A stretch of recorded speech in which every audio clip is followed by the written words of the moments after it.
For real? Oh no.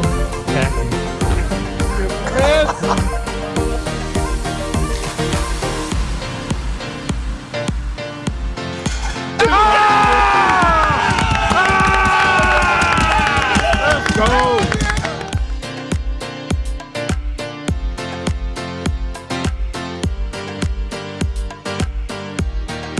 Boston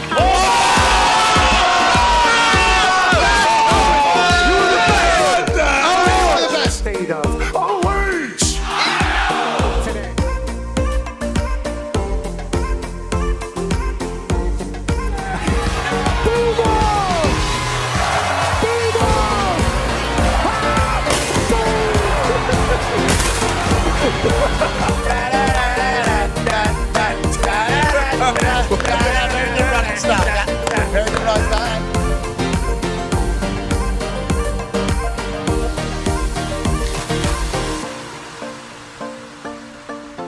In Berkeley, California. You got it.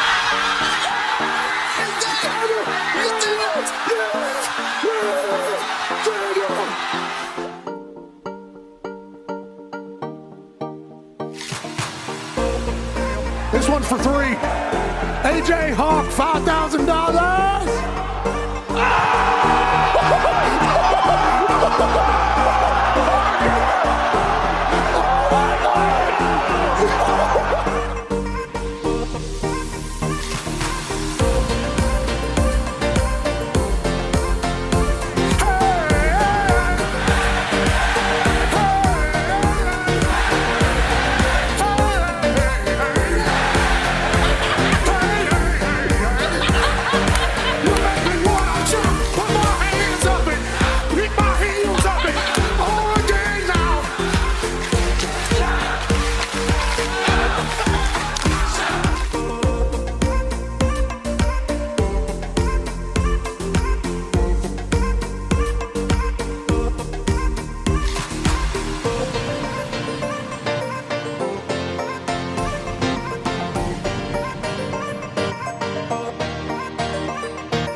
USA!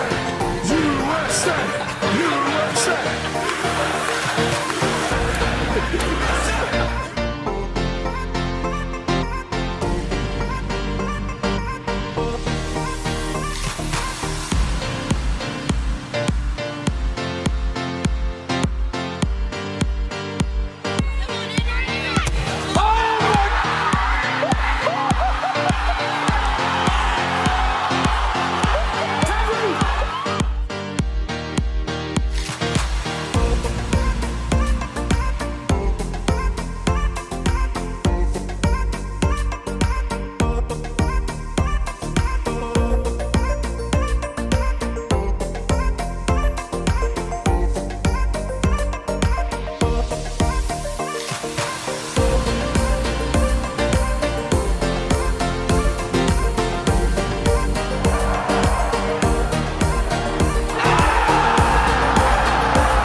The following program is a collection of stooges talking about happenings. It is meant to be comedic informative. The opinions expressed on this show do not necessarily reflect the beliefs of their peers, their boss, or ESPN. There may be some cuss words because that's how humans in the real world talk. If you are young, please seek permission before watching any further. Hey, What? let's go! This show stinks, and the fact that you listen, we are very, very thankful for. McAfee on the line with a gorgeous assist. The all-time leading tackler for the Green Bay Packers. You pig! Damn it! Be a friend, tell a friend something nice could change their life.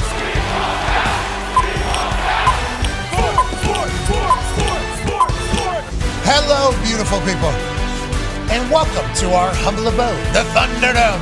On this BA Day, October 14th, 2025, this program begins Football. Head. That is a 47-year football coach, a man who's been joining us each week in a spectacular vibe, both in the office and obviously on the show. Ladies and gentlemen, Super Bowl champion B.A. is here. What up, Coach? You look amazing. The Toxic Table's here at Boston Connor and at Ty Schmidt. A lot of Patriots gear out today. The Bills lose on Monday Night Football, and I'll tell you what, the vibes of the AFC East are certainly a little bit different. The Dolphins might be complete shite. Yeah. The Jets might be complete shite. Yeah. And then the Buffalo Bills are losing to a team that lost by 30 just a couple weeks ago. And then the New England Patriots and Drake May are just stacking highlight after good decision. Mike Vrabel's even getting into fights with referees who allegedly are trying to make them lose, and all they can do is continue to win. All of a sudden, is it the New England Patriots' time in the AFC East yet again? That is how Patriots fans are feeling on this particular Tuesday. I know it was not only a good morning for you, I saw a lot of Patriots fans celebrating this morning about, is that right? The Buffalo Bills can't stop the run. Wait a minute. The Buffalo Bills can't win. Wait a minute. You know who can? Mike Vrabel and the New England Patriots. It feels like last night was the biggest night for Patriots fans as opposed to anybody else. Falcons fans, obviously excited. Bears fans, obviously excited. Yeah. New England Patriots fans that woke up this morning just like we fucking said it was. That is exactly the feeling it feels like out of New England? Yeah, you nailed it completely. That's exactly right, and it's just nice now. It's basically all the receipts from the past 6 years are coming to light, and Bills fans who are saying congratulations on the Week 6 banner, hilarious since they've never won a banner. So it's just one of those things where you don't even have to respond to these people because they're so fucking stupid, and it's amazing to be here. Yeah, congratulations. Obviously, we got a full Patriot fit today. Anytime the Patriots do something great, which was this weekend, and then the Bills do something bad, I think we're going to see that going forward. Yeah. Ty Schmidt, great to see you. 9-year NFL vet, host of Everything DB, Good D, Bad D, Darius J. Butlers. Yes, sir. D-Butch, we talked about some fan bases that are excited. Let's talk about the two games last night. We got the Bears taking on the Commanders, Caleb taking on Jaden. Obviously, a spectacular matchup. Jaden Daniels showcases his talent. Yep. And then Caleb Williams and his Ben Johnson Bears team. Wait a minute. They've won 3 straight after starting 0-2 and maybe the world collapsing up there. First game, what's your big takeaway? And also, I think we have some highlights from for the Bears-Commanders game, big takeaway is Ben Johnson's impact on Caleb Williams so far. Like him playing that game, like it was some moments. He made some throws. The kids made a drop late, and it could have went downhill. They got another opportunity with the Jaden Daniels fumble. Had to deal with some other elements as well. And then seeing Swift and that offense just run the ball down their throats when they needed to. It sucks as a defense when you know the team is trying to run the ball down, trying to drain the clock, get in the field goal range, and you get him in that position. And Jake Moody, the guy who's been battled, been through it, getting it down. This is the moment right here. Boom, get down, take a hit, another run. You'll see Swift, see it right here. Boom, pitch out to the right, get out to the edge, set up your kicker for the game winner. And then Moody, when he gets up there, knocks it right down the middle. Went 4 for 5 on the night. Big moment for this team. A huge win for Caleb Williams and Ben Johnson. What was that play call there, running to the right side? Oh, that was a little toss power right there. But in that other game, when we get to the other game, it's a beautiful run that we're going to see. I can't wait to get to that. D-Butch was learning offensive runs through 47-year football coach, offensive guru, quarterback whisperer, Bruce Arians. B.A., whenever you think about what Ben Johnson, Caleb, and this Bears team look like now versus what it was at the beginning of the year, let alone the first 2 weeks of the season when they lose, but how about in training camp when everybody's like, Caleb's never going to be able to just buy into Ben's system? I felt that way. I gave up on Caleb potentially buying into Ben Johnson. I gave up on the thought that Ben Johnson and Caleb will be able to coexist and have success together. I gave up on the thought that Caleb was going to become a guy in the NFL. Not that I hadn't been supportive of Caleb since the very beginning. I certainly have. But Ben Johnson, the more we learn about him, badass, dog, accountability driven. We're kicking people off the field. We're doing this. You need to do this. You need to do this. Caleb, everything we know about him is he likes to be a little bit of an outlaw, likes to be a little bit different, likes to do things his own way. Will he ever be able to buy in? He didn't even play in a preseason game because the guy couldn't understand what the hell the offense was. They didn't want to put him in a position to be a bad. It was like at the beginning of this entire relationship, there was obviously excitement. Ben Johnson, this is the belle of the ball, for good reason apparently here, now that we're watching the Chicago Bears in the coaching cycle. But then it just started being like, well, it's only a matter of time before Ben Johnson, Sean Payton's Caleb Williams. Sean Payton gets the Denver Broncos job. Russell Wilson isn't what I want. I need to get him out of here. Let's move forward. Thought that was going to happen with Ben and Caleb. Instead, it feels like we've seen Caleb come into his own and this Bears team buy in completely to Ben's culture. What are your thoughts on the Bears and the turnaround that Ben's been able to do up there? Yeah, I think it's fantastic. You knew he was a great coach. You saw it in Detroit, and he's carrying over to Chicago. And it's just a matter of time before Caleb realizes, hey, if I listen to this guy, I'm going to be the top quarterback in the league. And it doesn't take long for those guys to get it. And Ben has put him in a great position to be successful. He's got a chance to be the first Bears 4,000-yard passer ever.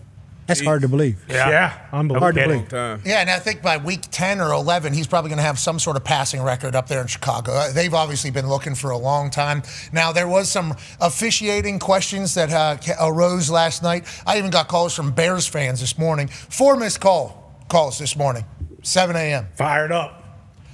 They didn't want us to win. The refs were trying to screw us, and we win. Chicago Bears fans, obviously, the illegal formation, that was a touchdown to Roman Dunze. They don't like that got called back. Feels like that was actually a pretty good call. There was a holding here on one of your touchdowns where Caleb runs it in. They don't call it, and the guy who's in the booth, what's his name? Russell Yerk. Okay. Russell Yerk, the ESPN rules official guy. We did a little research on this guy.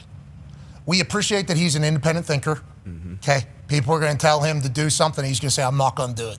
Okay? Like this whole thing. Actually change his job, ends up having to go somewhere else. We respect that he is, I'm not doing it. Yeah. On that note, we need him to learn the rules. Can't just be like what his rules are and then what the actual NFL rules are.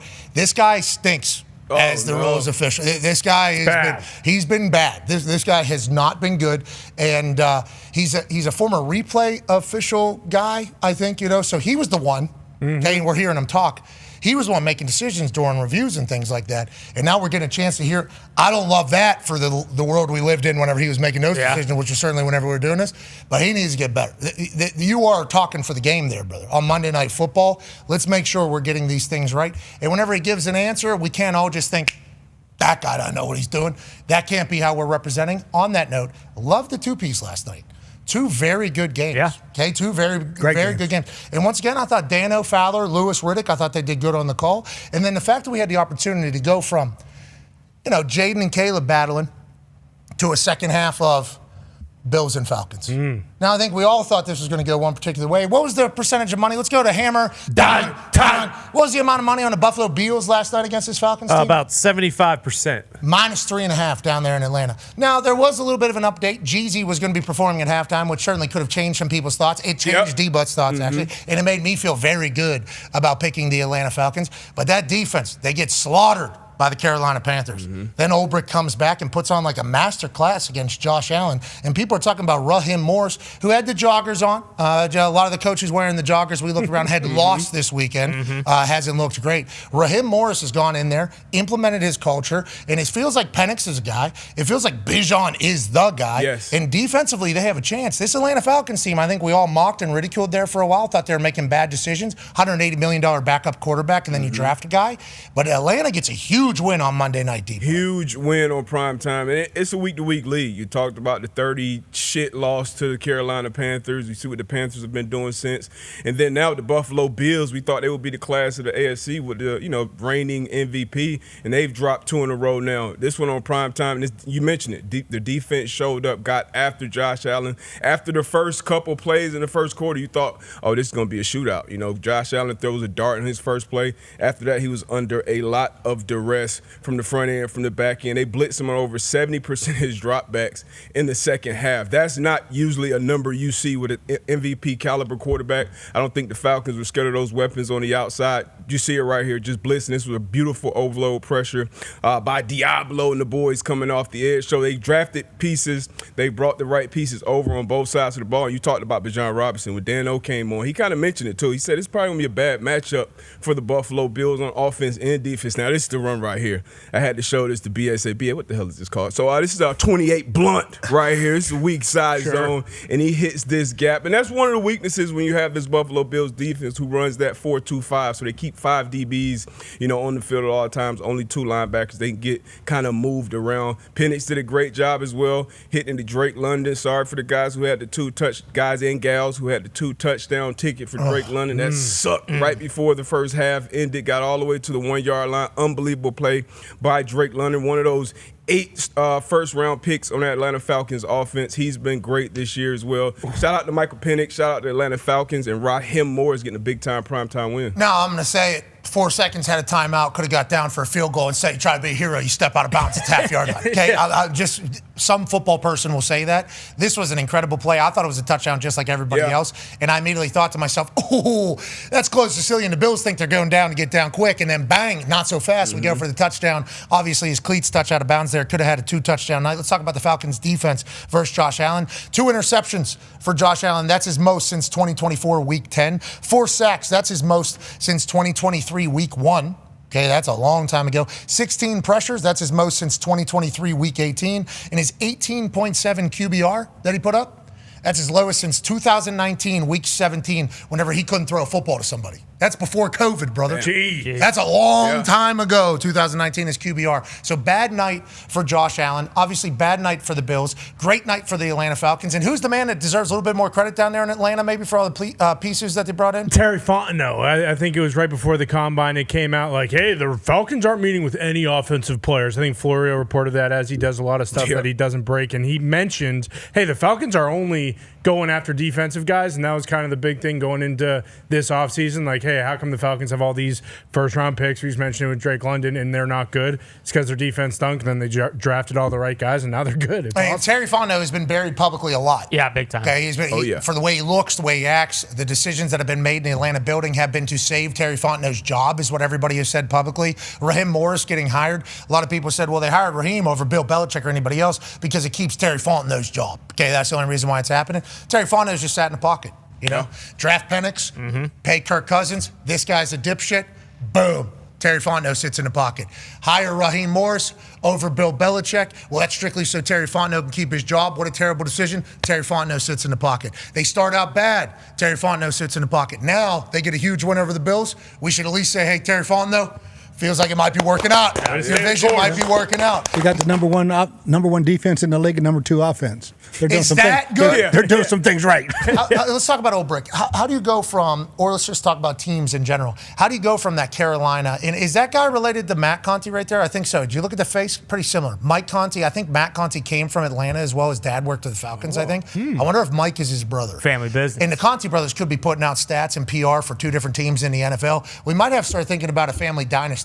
Yeah. You know, what these Contis are doing in the PR world. But you're talking about them having number 1, number 2 defense. This Old Brick guy, obviously out of the New York Jets, and then everything happened his offseason. Now he's down in Atlanta. We know he brings intensity. We know his team likes him a lot. But how do you go from that Carolina game where you get your ass beat to then to beating the Buffalo Bills, who are Super Bowl favorites, with the MVP favorite and everything like that? Is that just figuring out who you are? Is that the boys just shit in the bed one day and you understanding that that's not what your team actually is? Like, why do you think that happens with your 47 years of football experience? Yeah, I think for sometimes you're going to a division team that you don't think is very good.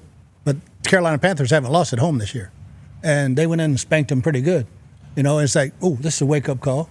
And they played really well since. But Jeff Ulbricht's been one of the best defensive minds in a long time. When he was with the Niners, they were really strong. And he has changed the whole culture because Raheem's never been a blitz guy. You know, he was a Monty Kiffin Tampa 2 guy, and they're getting after the quarterback. They got 5 big guys in there all the time now, and it's a mismatch somewhere. Do we think this is the Atlanta Falcons for the rest of the season? Do we think this is who they are? Or do we think the Carolina Panthers game is who they are? I think that's I think this is who the Falcons are, definitely. And you know what? If they avoid injuries, they're going to be really tough all the way down the stretch. Congrats to the Falcons, man. Yeah. Congrats to the Falcons. I remember they were the bottom barrel league when it came to getting after the passer. So to go and be aggressive, and Fontenot got a lot of shit this draft when he traded back into the first round to get James Pierce Jr.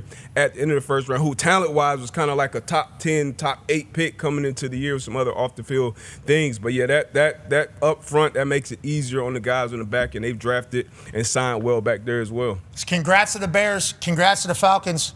Now let's turn to the other side of last night with one of our favorite segments, ladies and gentlemen. It's time for BS or No BS with BA. Okay, so we'll be making statements that have been said by other people.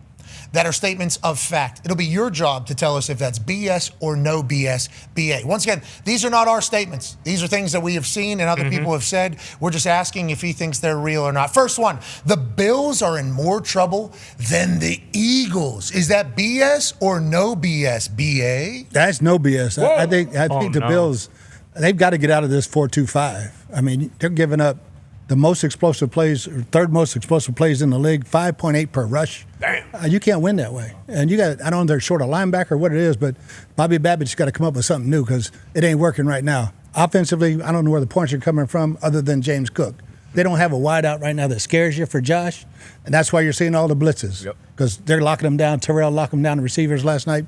It's not Bills football. Okay, so do you think the heat is going to come for McDermott? Let me tell you.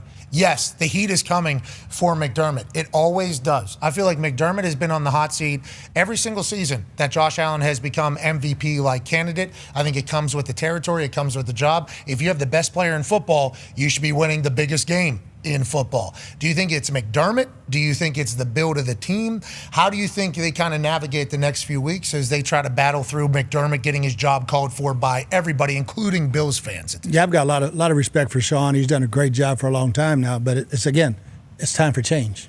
Can you adapt and react and change? And I think it's time for them to change some things on both sides. You're not saying firing. You're saying messaging, wording, things like that. Everything that you're doing.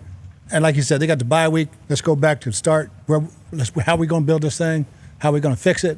And I have a lot of trust in Sean to get that done. McDermott's a defensive guy, right? That's kind of his thing. So his defense kind of being the weak link here in obvious problem. It feels like, Dan Orlovsky called it yesterday. I think the stats obviously say, which people have been loud about, the Bills' defense is really question mark. But then you talk about his offensive weapons. It's like they let Stephon go a couple of years ago. Obviously, Stephon having a little bit of a resurgence up there with New England right now. Kincaid was out last night. Yeah. He was supposed to be a big part of their weapon. And Shakir, a guy, like we know some of the names, but it's always like Josh is going to elevate him.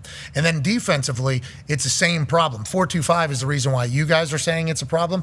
Us layman people are like, they just can't stop the run. Can't stop the run. You're going to have to be able to do that in Buffalo, especially in big-time games. Patriots fan, obviously you're excited, but the comments are coming loud about this Buffalo Bills team. Well, and that's the thing about the defense. Like, the defense works when Matt Milano's healthy. Like, Matt Milano's their best player on defense. He's been hurt. So, like, that's my question to you, BA. Like, why isn't McDermott making a change? Like, they haven't been great rushing the ball on defense all year because they don't have their star guy in the middle who makes all those other, the four up front and the linebacker next to him play well. So, like, if your star player that makes this defense work isn't playing, like, why isn't he changing it, I think is the real question for a lot of people who were Bills fans and for a lot of people who were laughing at the Bills fans last night. I think for the Bills right now, you've got to change that defense. You've got to get 7 in the box against these running teams and play a little more man. You got to mix it up a little bit. If they know where you're standing, they're going to block you. Mm-hmm. That 81-yard run, there was one missed tackle. Yeah.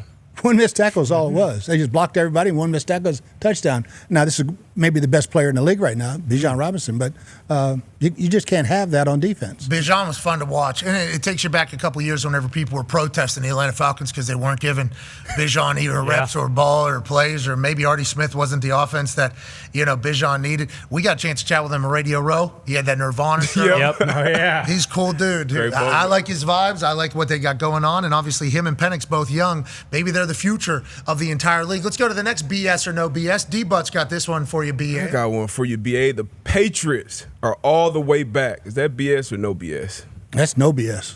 I mean, Drake May is playing lights out, and he was my number one guy coming out that year with Jaden Daniels, and that was a great quarterback class. But I think Drake May is just going to keep getting better and better.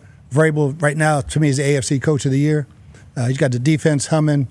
And I know Vrabes, he's out there as a blocking dummy. He's blocking guys. He's tackling guys. He's cussing out refs. I love Vrabes, and he's got the Patriots in a great spot right now. AFC Coach of the Year is currently in Indianapolis. Let's fucking relax here for at least 2 minutes. But on that note, we knew Vrabes was going to have success up there, right? Didn't we all kind of naturally know that Vrabes was going to have success up there? And I think the Patriots fans knew that Drake May was good. I think all the Patriots fans knew that Drake May was good. And you said he was your favorite coming out of that draft class. Once again, good draft class. It was on display last night all over the place, so we got nothing but respect for all of them. Clyde Christensen, who obviously you've coached alongside, he was at North Carolina for Drake May's final year. Friend of all of ours. And the way he talks is just a hilarious kind of cadence. But he goes, Drake May, best guy, right? This guy, Peyton Manning, right? But faster, maybe even more athletic, taller, more handsome. That's not hard. Yeah, exactly. But all those things he was saying about Drake, he was a believer. And at that point, we didn't know if it was just because he's a North Carolina alumni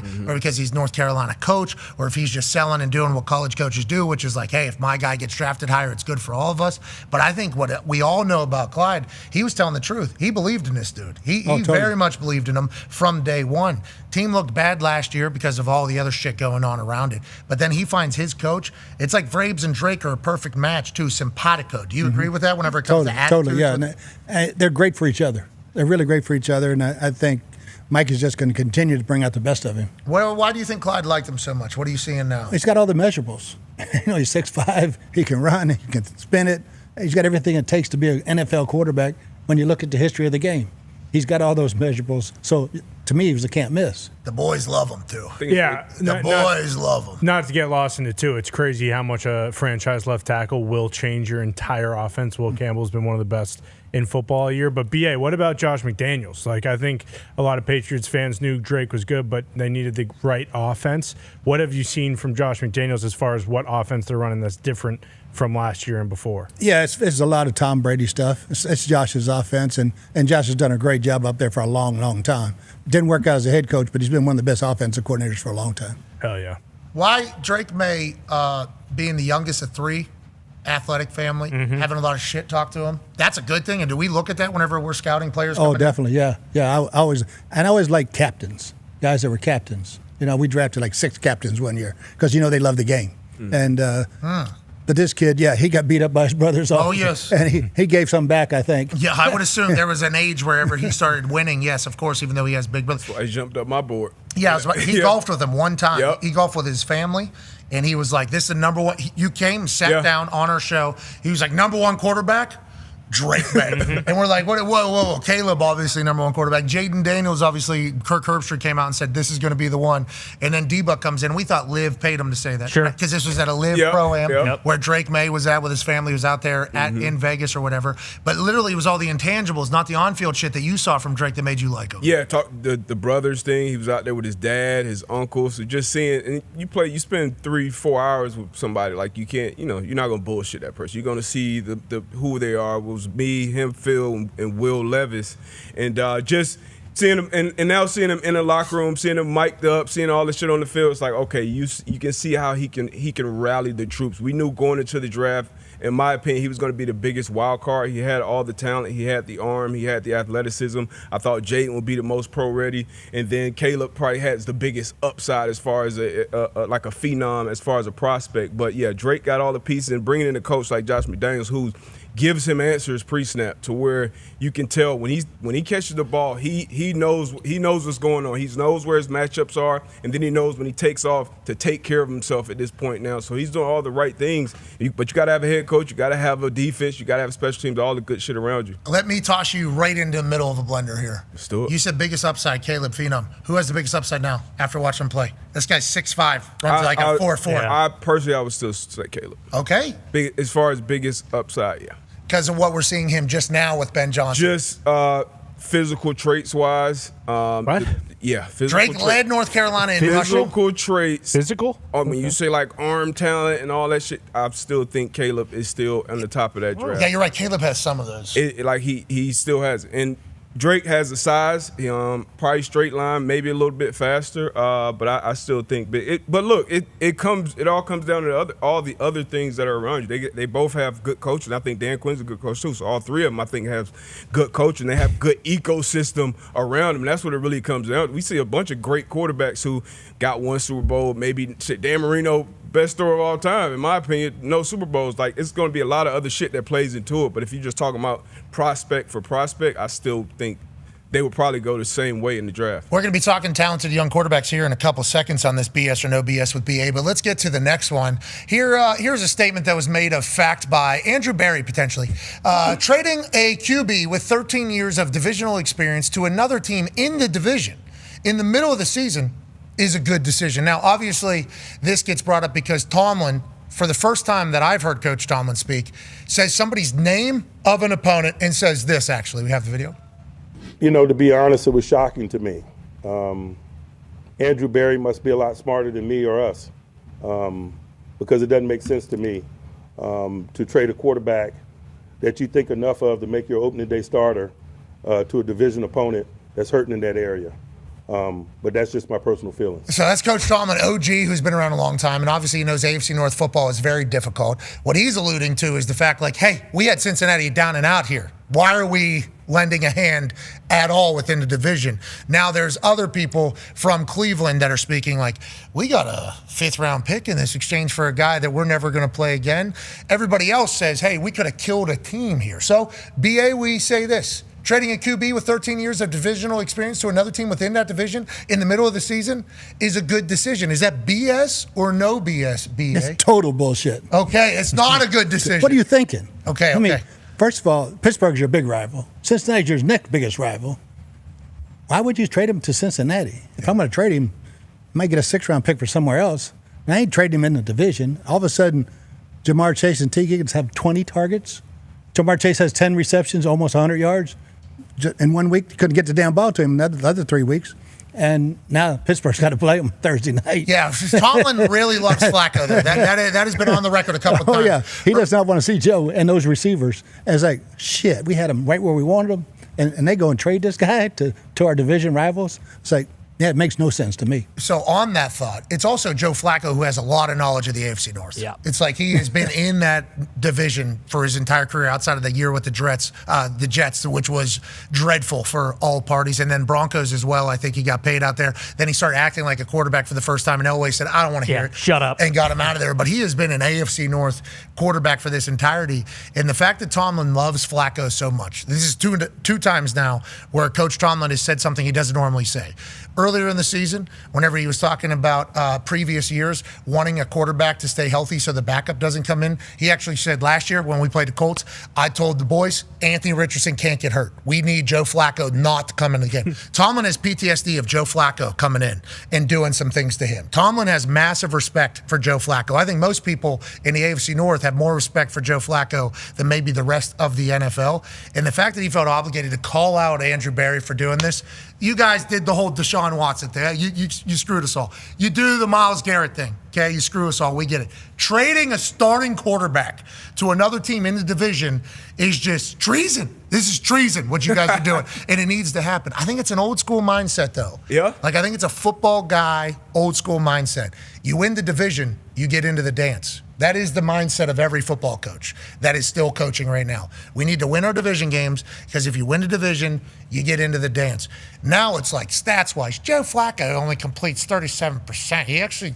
They got worse bringing him in over Jake Browning. If you look at Jake Browning's in total body of work, it's like, that's not what Tomlin's talking about. What Tomlin's talking about is Cincinnati was dead, and now you just threw him a little bit of a lifeline. We should be looking out for that in the division. How do you feel about the entire situation? I'll play devil's advocate. You know, you got a 5th-round pick back, and let's say send a 6th. Okay, yeah, so the Bengals, let's say they do die, and they have a franchise quarterback, Joe Burrow. So now in the draft, they're picking top 5 because they go, 3 and whatever. Oh. Now they win. What we get all these EPA and all these. So let's say Joe Flacco projects 2 more wins. That may move him from the 3rd pick to the fucking 12th pick. So that changes things in that form. And they're not like a threat this year down the stretch. Andrew Berry's like, sorry, we're big picture. You try to jump into his brain. I'll try to jump into Andrew Berry's Harvard brain. Maybe that's what he was thinking. I don't know. Obviously, Mike Tomlin has a ton of respect for Super Bowl MVP Joe Flacco, and he's been around him for a long time. So him going into the division, definitely an old school mindset. You don't throw your division rival a lifeline. That's what he did it. But I'll play devil's advocate. Maybe that's what Andrew Berry's thinking. I love the thought of Andrew Berry going, they'll win 4 more games with Joe. Okay, you're welcome. They go from 4th pick to 7th pick to 12th to 14th, 11th to 14th. You're welcome. talking about this year. What are you thought? Are you playing checkers, brother? Okay, I'm a chess player. Let's go ahead and move on. I love that that's possible, but I also appreciate Coach Tomlin being like, shit's getting out of control right now. Yeah. Okay, this needs not to be, because we would have never seen that in the past. Never. Ever seen that in the past, especially with a guy like Flacco, who's literally known in all of those neighborhoods of the AFC North. Let's go to the last one here. This is one of my favorite ones. If you draft a QB number 1 overall, you're going to get your ass fired. Is that BS or no BS, BA? That's no BS. 6 out of the last 8 have gotten their asses fired the first year. And it's hard to believe because if you're the front office and the owner, you know your team stinks. If you're drafting a quarterback number 1, if you got the number 1 pick, you're probably bad. All right? So you better get, to me, an offensive-minded head coach, a damn good offensive coordinator, and a damn good fundamental quarterback coach if I'm going to draft a quarterback number 1, and then have some continuity with this kid for at least 3 years. It's going to take 3 years, especially with these kids coming out of college early. You used to play 40, 50 games. Now some are playing 8, 9, 15, and you expect them to come in and be a savior.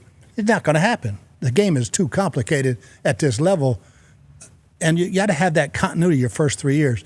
I think now, had in 98 we drafted Peyton? Mm-hmm. All right, Tom Moore and I probably got our ass fired the first year for 28 interceptions. But instead, Tom Moore's still on the sideline. Yeah. Tom Moore's still coaching, and I'm out, and Peyton's in the Hall of Fame. Yeah, exactly. We go 3-13, 13-3. You gotta give them a chance to grow and put some pieces around them, especially up front. Helps on the outside if you got some, but it got to help up front. Yeah, I think if you have a guy protected, which is why the Pittsburgh Steelers doing the 6-man offensive line shit that they're doing right now, might be the new answer for teams that don't have a good offensive line. Just put more bodies in there. Now, I don't know if you're going to find Darnell Washington in a lot of places, a guy who's 6'7", 315 pounds as a tight end, but it feels like Artie Smith, Aaron Rodgers, and the boys over there adding another offensive lineman and still keeping a aggressive passing attack throughout it all. That might be a new style to protect the quarterback, because what we have learned is if you don't protect the quarterback, it doesn't matter. Mm-hmm. Like, it doesn't matter how much talent they have. If he's got no time to do anything, he's going to suck. Mm-hmm. Speaking of no time to do anything, I guess they just have to make that decision early about whether or not they think that this guy that is heading up the number 1 overall pick is a good developer, good communicator, and also has a future bright around him, because it feels like they thought Callahan was not that. Because Callahan, offensive-minded, his dad, offensive line coach, right? Yep. You would assume they think he's a good developer of talent, and now they get Cam Ward, this guy with immense talent, who I think we all appreciate and respect, and they get rid of this guy early, moving on to another head coach. There's going to be a new offense coordinator, and then Cam Ward, we hope doesn't happen. He might get caught in that blender of what-ifs. And now, there's a lot of quarterbacks that are in that blender of what-ifs that we think would be ass NFL quarterbacks. I'm not giving every one of these quarterbacks the excuse that, it was a new offense coordinator.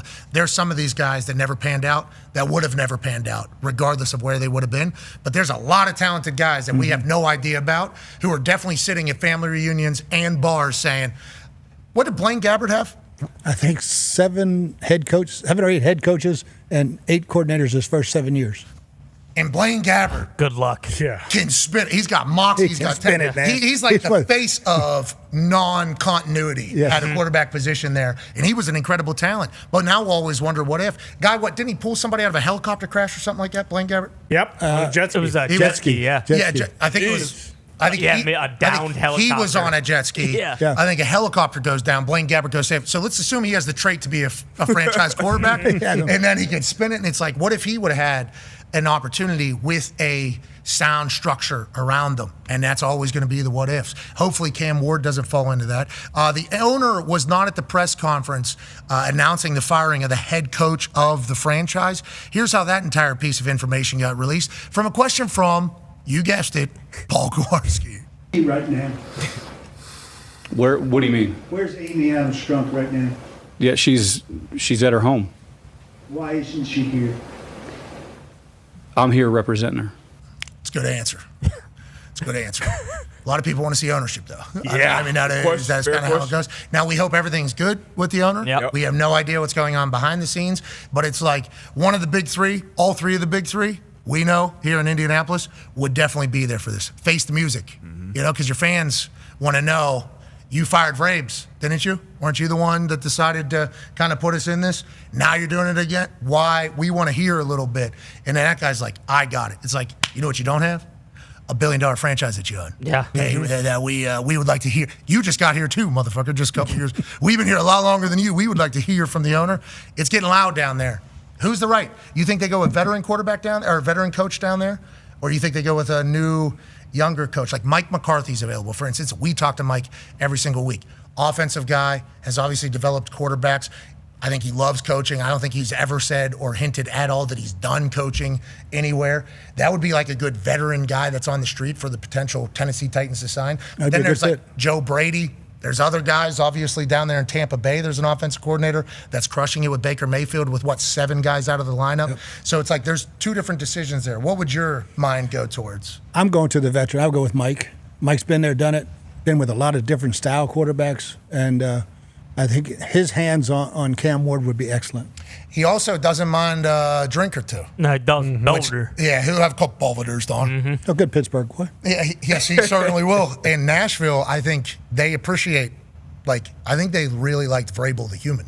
I think that is something that Nashville, the community, was like, this is the face of our franchise here. This guy's tough. He's funny, takes no shit. He's a great football coach. Will take anybody get out there. And also, he'll smoke 14 packs of cigarettes in one press conference, drink 2 beers, 2 shots of whiskey, and have both long cut across the top, Zin across the bottom. Mm-hmm. It's like this is the guy we would like leading our team. Mm-hmm. Then Callahan comes in, and it's like every time he's on a microphone, he's potting. Yeah. And they're not doing good. It's like, I think you got to find the right cultural fit as well. I think that is a real thing that has to happen. And with everything that's been going on down there, they're very close to being one of those franchises where it's just okay, all of a sudden the Titans, they're never going to get this right. They're building a new stadium. They just you can't go get one of these young guys who's never been a head coach before and have this thing fail, and then you're doing the exact same thing. And for the owner, I don't know, but I wonder if they fired Callahan this week to get ahead of.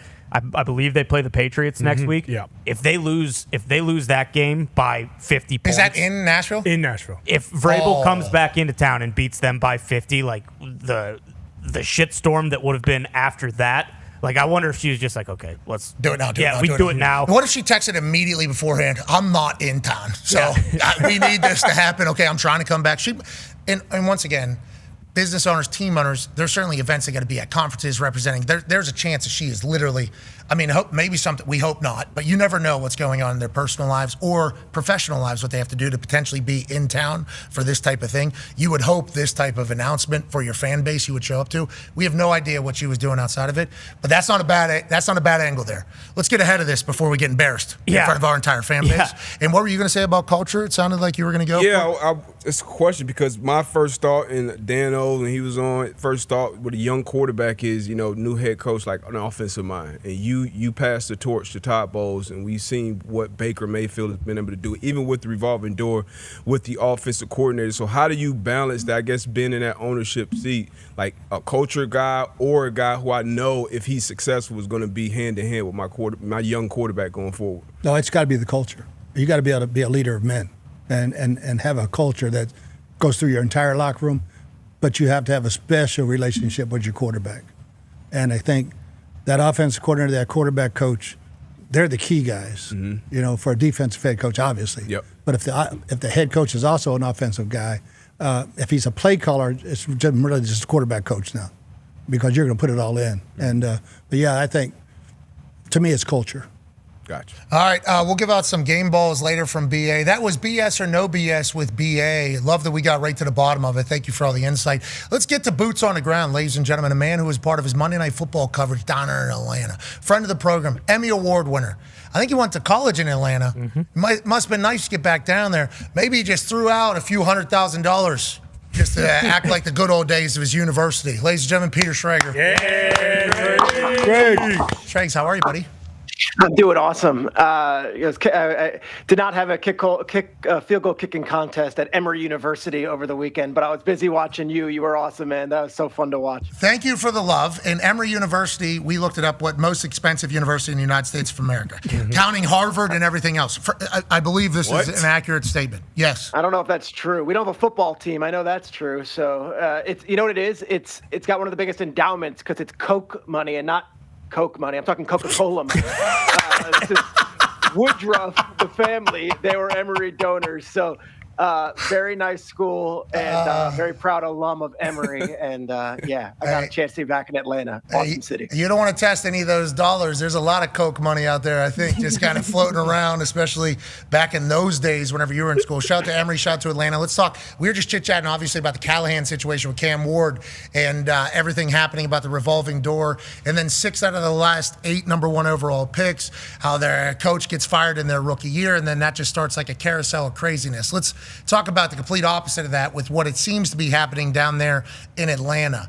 Can you tell us about Penix and Raheem and that special maybe team they have down there after a massive win over the Buffalo Bills? Like, this feels special. And they got Kirk Cousins, $180 million sitting on a bench in their salary cap, which is a massive decision that has to be made. Once again, Raheem makes the decision and they move forward. Tell us about Atlanta a little bit and how this is going to work out for Penix in the long run. So, pulling back the curtain a little bit, you get assigned a team when there's 2 sideline reporters. So Katie George was doing the Buffalo Bills. I was doing the Atlanta Falcons. So for 5 days, I'm just immersed in Falcons. I had calls with players. Then we do the production meeting. And I start with talking with Raheem Morris, who I've known since he was the head coach in Tampa 20 years ago. And Ra and I are talking, and he's like, Schrags, you don't get it. Number 7 is the greatest player I've ever coached. I'm like, okay, I get it. Okay. He's like, no. I had Cooper Kupp when he was a Triple Crown winner. I had Robert Griffin III when he was doing what he did as a rookie. I had Julio Jones in the Super Bowl season. This kid 7 is in that conversation, and he's the best player in football. I'm like, all right. But you're going up against Josh Allen. And he's like, our team is different. It all works through this guy, a running back. And they use him in so many different ways. BA, I know you're watching that, and you're just smiling because they utilize him as a wide receiver. They utilize him as a running back. They put him in the pistol. They put him in these offset formations, which I don't see anywhere else. And then you get to talk to the kid, and he's unbelievable, like face of the league good, as far as humble, as far as shouting out every single one of his offensive linemen, and a smile a mile wide. I'm like, okay, I knew Bijan Robinson was a star. I didn't realize he could be the star of the league. And then last night on Monday Night Football, with the entire world to see, football community and otherwise, he had 238 yards from scrimmage and an 81-yard run through one of the better front 7s in football. Okay, on that note, BA actually wanted the BS or no BSs to be Bijan Robinson's best player in football. He's like, and I'm going to say it's no BS. That was his exact takeaway as well. When was the last time an offense, in your mind, ran directly through the running back? I guess Saquon last year, right? That was kind of what they did last year? Yeah, Saquon last year, but I think he's more Marshall Faulk. You know, Marshall was a great runner, but he could have played wide receiver for anybody, just like Bijan. He could go out and play wide receiver for anybody right now. And to have a back who's a total mismatch, and then you put Algier in the backfield and you split him out, who's he got, a linebacker or a safety? Bad for the defense. Do you remember when Y2J was going crazy down there in Tennessee for Chris Johnson? Through the first 5 games, he had 594 yards from scrimmage. Okay, he ended up finishing with 2,509, which is the most in a season in NFL history. That's 2009 Chris Johnson. Right now, 2025 Bijan Robinson is at 822 yards from scrimmage. Jeez. So 594 is where Chris Johnson was through the first 5 games. Bijan Robinson, 822 yards from scrimmage. That's a Hembo stat. I'd say he's ahead of schedule, and I'd say everything they told you is right. It feels like other teams are going to start to know that as well. I think their offensive line is ready for it. I think the Atlanta Falcons offensive line's ready for it. And go ahead, you have something on that. Yeah, they're without Caleb McGarry, who's maybe one of the best right tackles in the sport, got hurt right before training camp. And then I reported right before halftime, but the Drake London play was so crazy, they lost Jake Matthews to an ankle injury. So you're without your 2 starting tackles. And you're like, all right, what's our offense? And they still are like, let's just run the ball with these 2 running backs and let's make it happen. Now, Drake London had a big statistical game, but when I'm telling you that entire Bills defense is focused on that guy, number 7. And this was a really interesting, really in the weeds thing. The first several games, Zach Robinson, and all last year when Cousins was the quarterback, would call the offense from up top in the booth. They get blown out 30-0 in that weird game against Carolina. They go to the Washington game 2 weeks ago. He's on the field as an offensive play caller, which some teams do it, some teams don't. I feel like Josh McDaniels, when he was with the Patriots, was always there talking with Brady. I'm sure there's a million other examples. He's on the field the last 2 games, and I'm watching in between drives, Zach Robinson, this young OC, is talking to Penix, and he's talking to Bijan, and he's talking to Drake.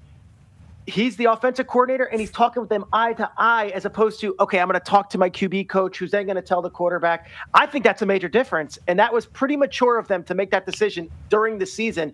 When last year with a veteran quarterback, it was a little bit different because Cousins didn't need all that. Yeah, on that note, B.A., you called from the sidelines. Andy Reid calls from the sidelines. There are people, obviously, that are up in the booth. Were you ever a booth caller? Never. Always on the sideline. I want to look, like Schrager said, I want to look them dead in the eye.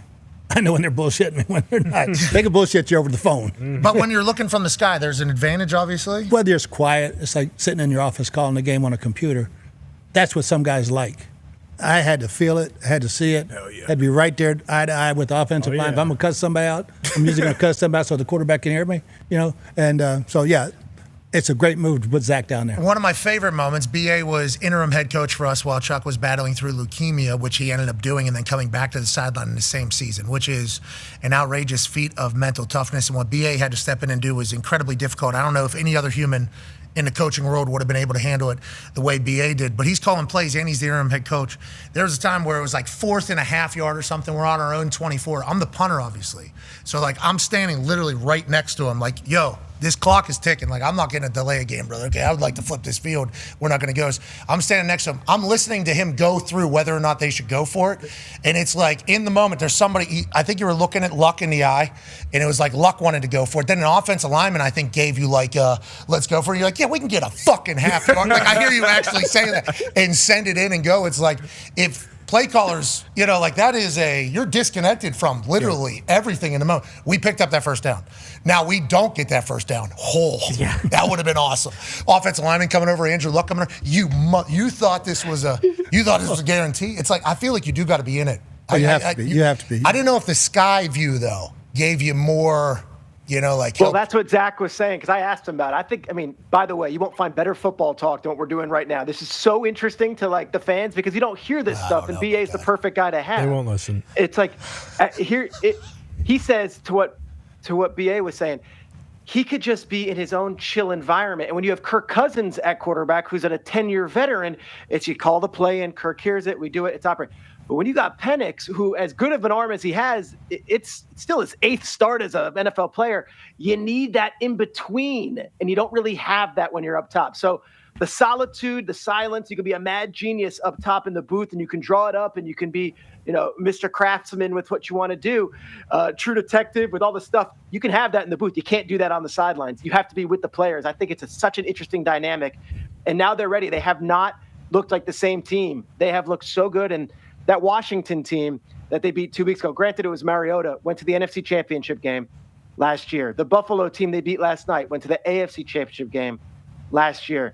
They do it. It's fantastic. Ulbrich, who was, as unceremonious as the goodbye to Rodgers might have been in the Jets organization, they didn't give Ulbrich much love either on the way out. And now he's got the number 1 defense in the league, and they're clicking, and he's got young guys playing out of their mind. That is a fun situation right now. And it's why I like being on the sidelines, boots on the ground. I'm coming out of Atlanta. I'm like, oh, there's a vibe. There's something there that is special, and you could feel it in that building. Well, the Bills went down to Georgia, and they were looking for a soldier, Steve. It was fine. They behind. They were looking to make a deal. And then Josh Allen turned that thing over, worst he's ever done, and his QBR is the lowest that he's ever had, son. So let's talk about the other side a little bit of this. Yeah. D-Bud has a question for you. I know your boots on the ground on Atlanta's side, but how surprised were you of this brick defense getting after Josh Allen, and what was your vibe from the Buffalo Bills now coming off of back-to-back losses? What's your vibe with that team going forward? Well, it's interesting because they were stung by injuries coming in. No Kincaid is a huge deal. He's basically their number 1 wide receiver. They lose Josh Palmer early on, so it's like, who's going to step up? Well, we don't have Curtis Samuel, so you start looking at guys, and it's like, all right, if this team's going to be a Super Bowl team, and I know Brandon Beane, our guy, is a little sensitive to this when they talk about the number 1 wide receiver. But in big moments, it's like Elijah Moore's on the field, and this guy Shavers is on the field. And you're asking a lot from Shakir. You're asking a lot from Jackson Hawes, a rookie tight end. You're asking a lot from. So I'm watching it, and I'm thinking, do they have the horses to go 18 weeks, get that home field advantage, and then do a thing or two on offense? Because you can't just ask Josh to do it all. Cook got going in the second half a little bit, but Josh Allen is Superman, and the Falcons were sending everyone at him. And I don't know, with Kincaid and Palmer not on the field and Keon Coleman not exactly lighting it up the way they were using him yesterday, I don't know if that weaponry is enough to compete. You got to get those guys healthy, and you got to get them on the field. So I was surprised at how much that Atlanta defense dominated that very proud Buffalo offensive line. They did. But I do want to give them some grace and say, let's get out of the bye week. Let's get some health here. Let's get some healthy guys here. Agreed. And let's see what happens. I agree with you. They still got Josh Allen. Let's assume they still have Josh Allen. They paid Shakir this offseason. I think they thought he would be the number one. Kincaid was clearly the number two option. James Cook out of the backfield, obviously able to do his thing. Ray Davis, a weapon. You know, they have a lot out there. They just... Good old line. They got swallowed by Dawson that Knox Atlanta got Falcons. 50 mil. Yeah, they got, that was a tough night for them, but that's going to happen. It's a long season, 18 weeks. Not everybody can be 5-1. Only 2 teams can. That's true. Only one team from the AFC can be 5-1. That's true. You know who that is? Who's that? Indianapolis Colts. Yeah, who's the coach of the year on the AFC side? I'm still giving it to Brave right now. This guy. All right, let's talk about some coaches, shall we? We saw Callahan gone. I think you heard the tail end of our conversation there. Go ahead, Ty. Yeah, Schrager, does that kind of open the top for maybe some of these other teams who are on the fence about firing their coaches? Does that kind of get the ball rolling here? What are you hearing about some other coaches around the league that might be on the hot seat? Yeah, I don't think there's much of a trickle down because they're not going to hire anyone right now. What they can do, maybe after Thanksgiving, you could start getting your eyes on some coaches and say, all right, let's start the process early. The Tennessee situation is very, very unique. And I appreciate Dan Orlovsky, and I appreciate all the people online who are like, here's an offensive coach that works. Here's an offensive coach that works. McCarthy, you got to want to go there because right now there is, from the outside looking in, some real dysfunction. And that is, you had John Robinson, who BA knows is as good of an evaluator as anybody. Okay, so you fire your GM midseason. That happens. Then you fire Mike Vrabel, and you're thinking, okay, well, maybe his act or whatever it is, maybe ran out with that team or with that owner. Okay. But then they hired Rand Carthon, and you got the stuff here from Albert. Bang. Then, of course, this guy Brinker, who was Rand's assistant, gets promoted above Rand. And then Callahan's hired. He's fired. Borgonzi's hired as GM. He brings in Ziegler, but you still have this Brinker. Then the owner's not there. And it's like, all right, do I want to do this? Is this an ideal situation? Who's calling the shots? What do we have? Because Cam Ward, for as good as he might be, he's a very raw quarterback. He was at Incarnate Word, then he goes to Washington State, then he goes to Miami, then he's thrown in as an NFL starting quarterback. If you're not going to have patience with your offensive coach, who was not only with Joe Burrow, but was once with, Matthew Stafford, Peyton Manning, Derek Carr, like Brian Callahan's not some schmuck. Like he could do this. So if you're not going to have some patience with him, if you are one of these top coaches, is that a desirable job? I need to know the building. I need to know who I'm reporting to. And I want to know that everyone's on the same page. Something that wasn't really talked about highly, like Brian Callahan's an offensive coach. He had play calling duties, taken away from him, whether he gave them up or it was taken away. And then the quarterback's coach was calling the play the last couple of games. Yes. That's a weird deal. Like, that's a little... And owner, hold on. Owner not at press conference? Owner not at press conference, too? I mean, there's some suits that have a lot of power over there, seems like, is what we're hearing.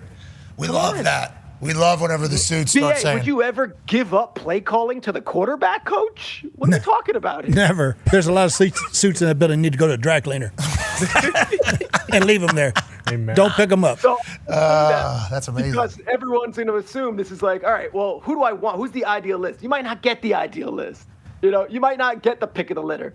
The Jets last year, everyone's like, well, Vrabel should go to the Jets. You think Vrabel wants to go to the Jets? No, Vrabel's going to go to the Patriots. Like, I want the stable situation. I want the place I know. So I say all that to say, yeah, it might lead to a trickle-down effect.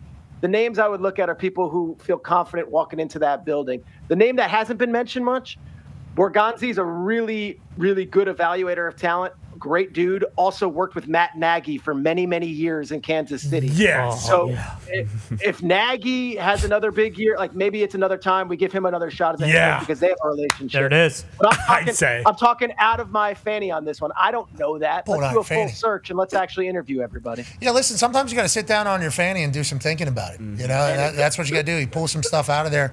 We've been pitching Mike McCarthy, but to your point, does Mike McCarthy want to get out of What's that lake he goes up to in North? Yeah. Oh, well, you just talking about Door County? Door County. Yeah.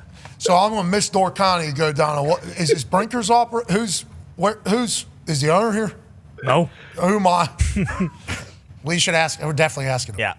We'll pull this clip out. We'll say, Coach, this is what we said about the Titans situation. Is this an accurate indication of how it'd be? But it is interesting because they got a new stadium coming or a renovation coming, whatever it is. Nashville is one of the greatest cities on earth. Like, that is no questions asked. That place is magical. When we've seen that they are a football place, obviously with the draft showing up, us with the Colts going down there, we always played them. It normally meant something, but they had filled up. The people singing the national anthem, always some It's awesome. super celebrity. And yeah, it's a great Pat, place. like, independently, you could make the argument it was time to fire. It was time to move on from Vrabel, or it was time to move on from Callahan. But when you put it all together in that time frame, you say, okay, well, what's going on here? Yeah. All right, last question here. Speaking of GMs and whoever's in charge, they can still make some plays. Go ahead, Con Man. Yeah, Schrager, you're plugged in. We all know it with the GMs. Who do you think is going to be the most active over these next 3 weeks before the trade deadline? Ooh, I like that. I find it interesting because you've got some teams that we didn't expect to be where they are, and maybe you guys thought the Colts. Like, do they go and they make a big swing? Chris Ballard's never scared to listen and take a phone call, right? You look at a team. You look at a team such as, I don't know. We're looking at the list here. You look at the LA Rams, like, okay, Seahawks and 49ers. 49ers just got banged up again. They lost Freddie Warner. We beat them week 1. Like, do they take a swing? Because you got to look at the characteristics of the personalities of these general managers. Brandon Beane is always a wheeler and dealer. Les Snead loves the art of the deal. I mentioned Chris Ballard. He's always down for that kind of stuff. And then Howie Roseman's an obvious one. So I look at those 4 GMs. Ed Policy. And I say, are they – everyone's expecting the Patriots or some of these other teams. Like Patriots, Packers. I know the Packers made the Micah deal. I would see before we. You don't know Ed Policy's new policies for the Packers. You don't. He comes to his baby Carmine. Right. Yeah. You know, they make moves. I was going to say, Ed Policy, he might go out and grab the 3 best available players at the trade deadline. We don't know. We'd like to let Ed Policy know we appreciate the way he's moving and grooving. Pittsburgh Steelers also big-time movers and groovers when they haven't been over the past. Maybe that's the new You're era. right. Omar's done a nice job, too. Aggressive. They call him a con artist because he gets deals done. Now, Tomlin's calling out Andrew Berry for the deals that he's getting done, but maybe in the long term it'll end up working out just like D-Bud said. Shregs, we appreciate you. Your move to ESPN has worked out for us and for sports fans. We appreciate the hell out of you. I'm grateful. Hey, and also that Rushmore stuff you're doing. I have opinions on all of these topics, guys. I know you're posting about it. I have many opinions on best rock band. Are you serious? I love that you got Rick Rubin. I love Jimmy Iovine, but I got thoughts here. Okay, then we would like to hear them at Rushmore on X. That's Peter Schrager. We'll see you in the next hour. Goodbye. You know what? I think there's only one thing left to do here. I've experienced cafecito time. I've experienced the wonderful culture. I've experienced the beautiful people, and I think we got some Canes over here. We got some Canes over here. We got some Canes over here. This day in Coral Gables is going to be one that I will remember for the rest of my life. Ray Lewis started his dance right here at Miami. Ed Reed started his legendary run here at Miami. The legends of football run deep.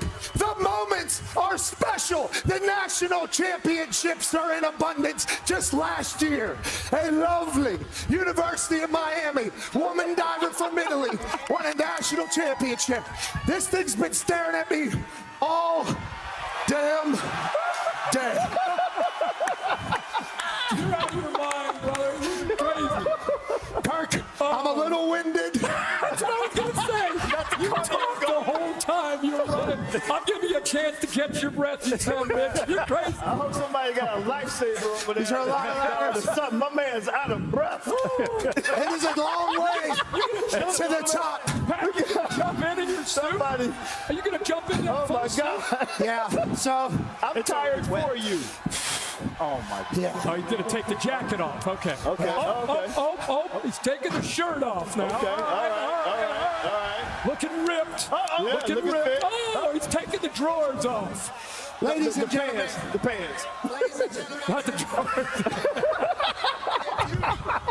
Ladies and gentlemen, if you come to this beautiful campus, you will notice quickly that the students here love this university. They love this atmosphere. And I'm with everybody. I think the U is back. Give me. He's got the speed on. Oh my God. Give me the.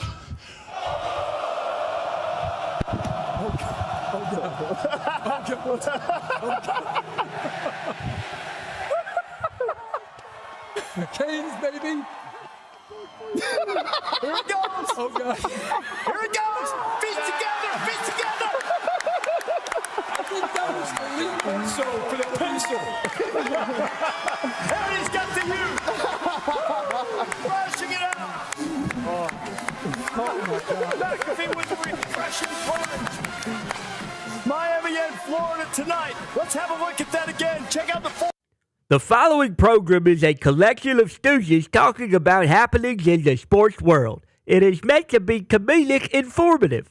The opinions expressed on this show do not necessarily reflect the beliefs of their peers, their boss, or ESPN. There may be some cuss words because that's how humans in the real world talk. If you are young, please seek permission before watching any further. Hey. Why? Let's go. This show stinks, and the fact that you listen, we are very, very thankful for. McAfee on the line with a gorgeous assist. The all-time leading tackler for the Green Bay Packers, you pig! Damn it! Your friend tell a friend something nice could change their life.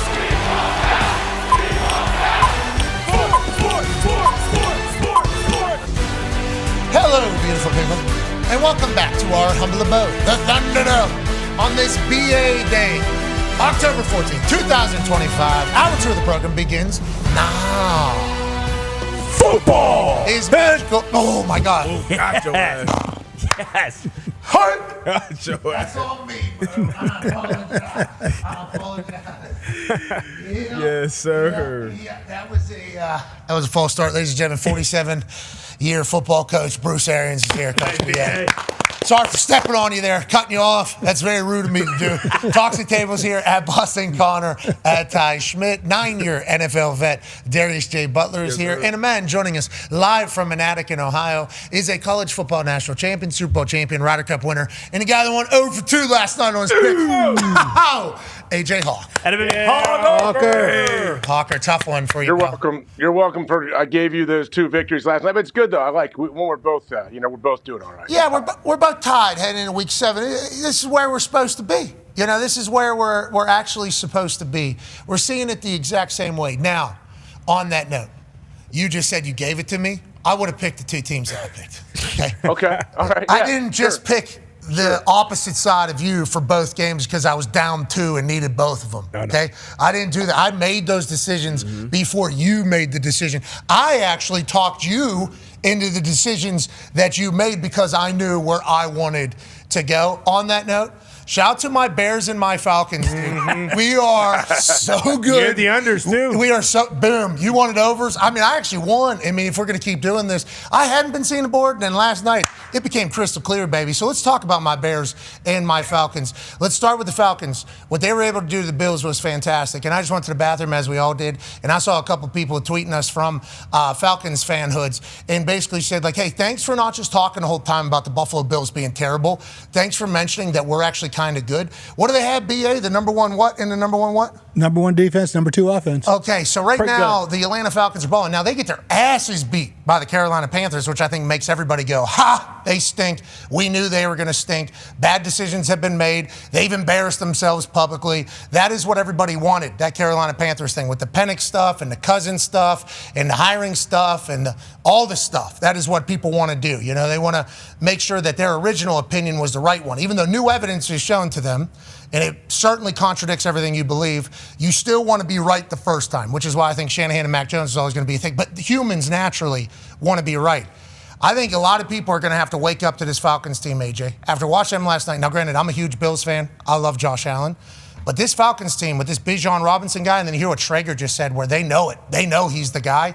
Whenever you go through your run game, that travels. When you go through the run game, you don't have to worry about maybe one person being on or another person having good timing. Whenever you can dominate people and run the ball and then also spruce in everything else that they can do, you can win big games and big moments, AJ. I believe in this Falcons team because of last night.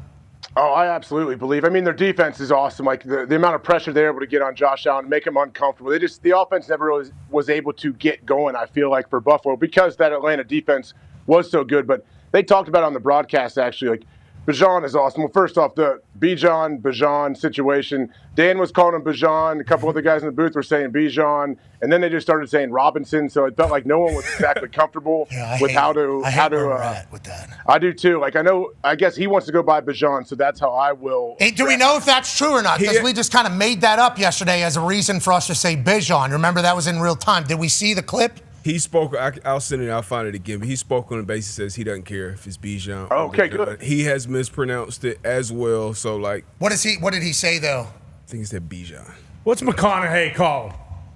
That's a good question. That's all we need It's a to great know. question. Probably something sweet. Probably something He's like the really minister random, of culture, weird. right, for Texas. Right, BR. But you're talking about BR? You're talking about BR5? This guy, he is vastly different. Yeah, it probably does call him a cool nickname. So if he doesn't care, I'm calling him Bijan because that sounds a lot better. Is this the video? Do we know if this is the video? Run it. We got a video. Bijan Robinson, University of Texas. It's Bijan. Boom. Who even said Bijan yesterday? Why did that happen yesterday? Bijan Robinson, Texas. Sorry, one more time. Bijan Robinson, Texas. All right, no more discussion. I'm done with it. Who was it that said that? Dano said it 200 times. FaceTime him, please, right now. He might be traveling. We need to let him know that what he did was bullshit. It is clearly Bijan. Always has been. Is it not B.A.? I mean, when you call yourself that, I think that's your name. Yes. As a guy that has been caught up in one of the most phonetic failure pronounced names of all time because of a complete change of pronunciation from a draft night to midway through season in Okereke, who then changes the pronunciation of his name, which I'm completely cool with, to go back to honor his family and everything like that, to Okereke. But then a video runs of somebody on draft night going, Okereke, screaming it, and then all of a sudden he changes his name completely. You feel terrible. Okay, you do feel terrible. That's a big night, and I am overemphasizing the mispronunciation of your name in the long run. So that's certainly something. But that was given, and that's how the name was pronounced at the time. This guy just coming on our show, acting as a journalist. I'm down here. I've been talking to the team, that whole thing, and then pronouncing the name wrong, putting us in a bad spot. Not happening. And he said on his board, phonetically, it is Beezhan. So he saw Bijan, and then talked to the guy. Yeah, exactly, and just said, you know what? I'm going to call him Bijan. That's the man that did that, Dan Orlovsky. Dan? Oh, no. What are you doing? Why did you do that to us? I mean, we're back to it. We called you in the middle of lunchy time. I do apologize for that. That's 100% us, 107. Very standard snack time for every human in the world. We get it. Why'd you do that to us with Bijan? And after watching him, do you go, wow, Bijan, be gone when he get D-ball? Is there a lot of those conversations happening now? I honestly don't, to this day, know how to pronounce his name. I'm not trying to be Bijan! It's on your card. He said it. We said it.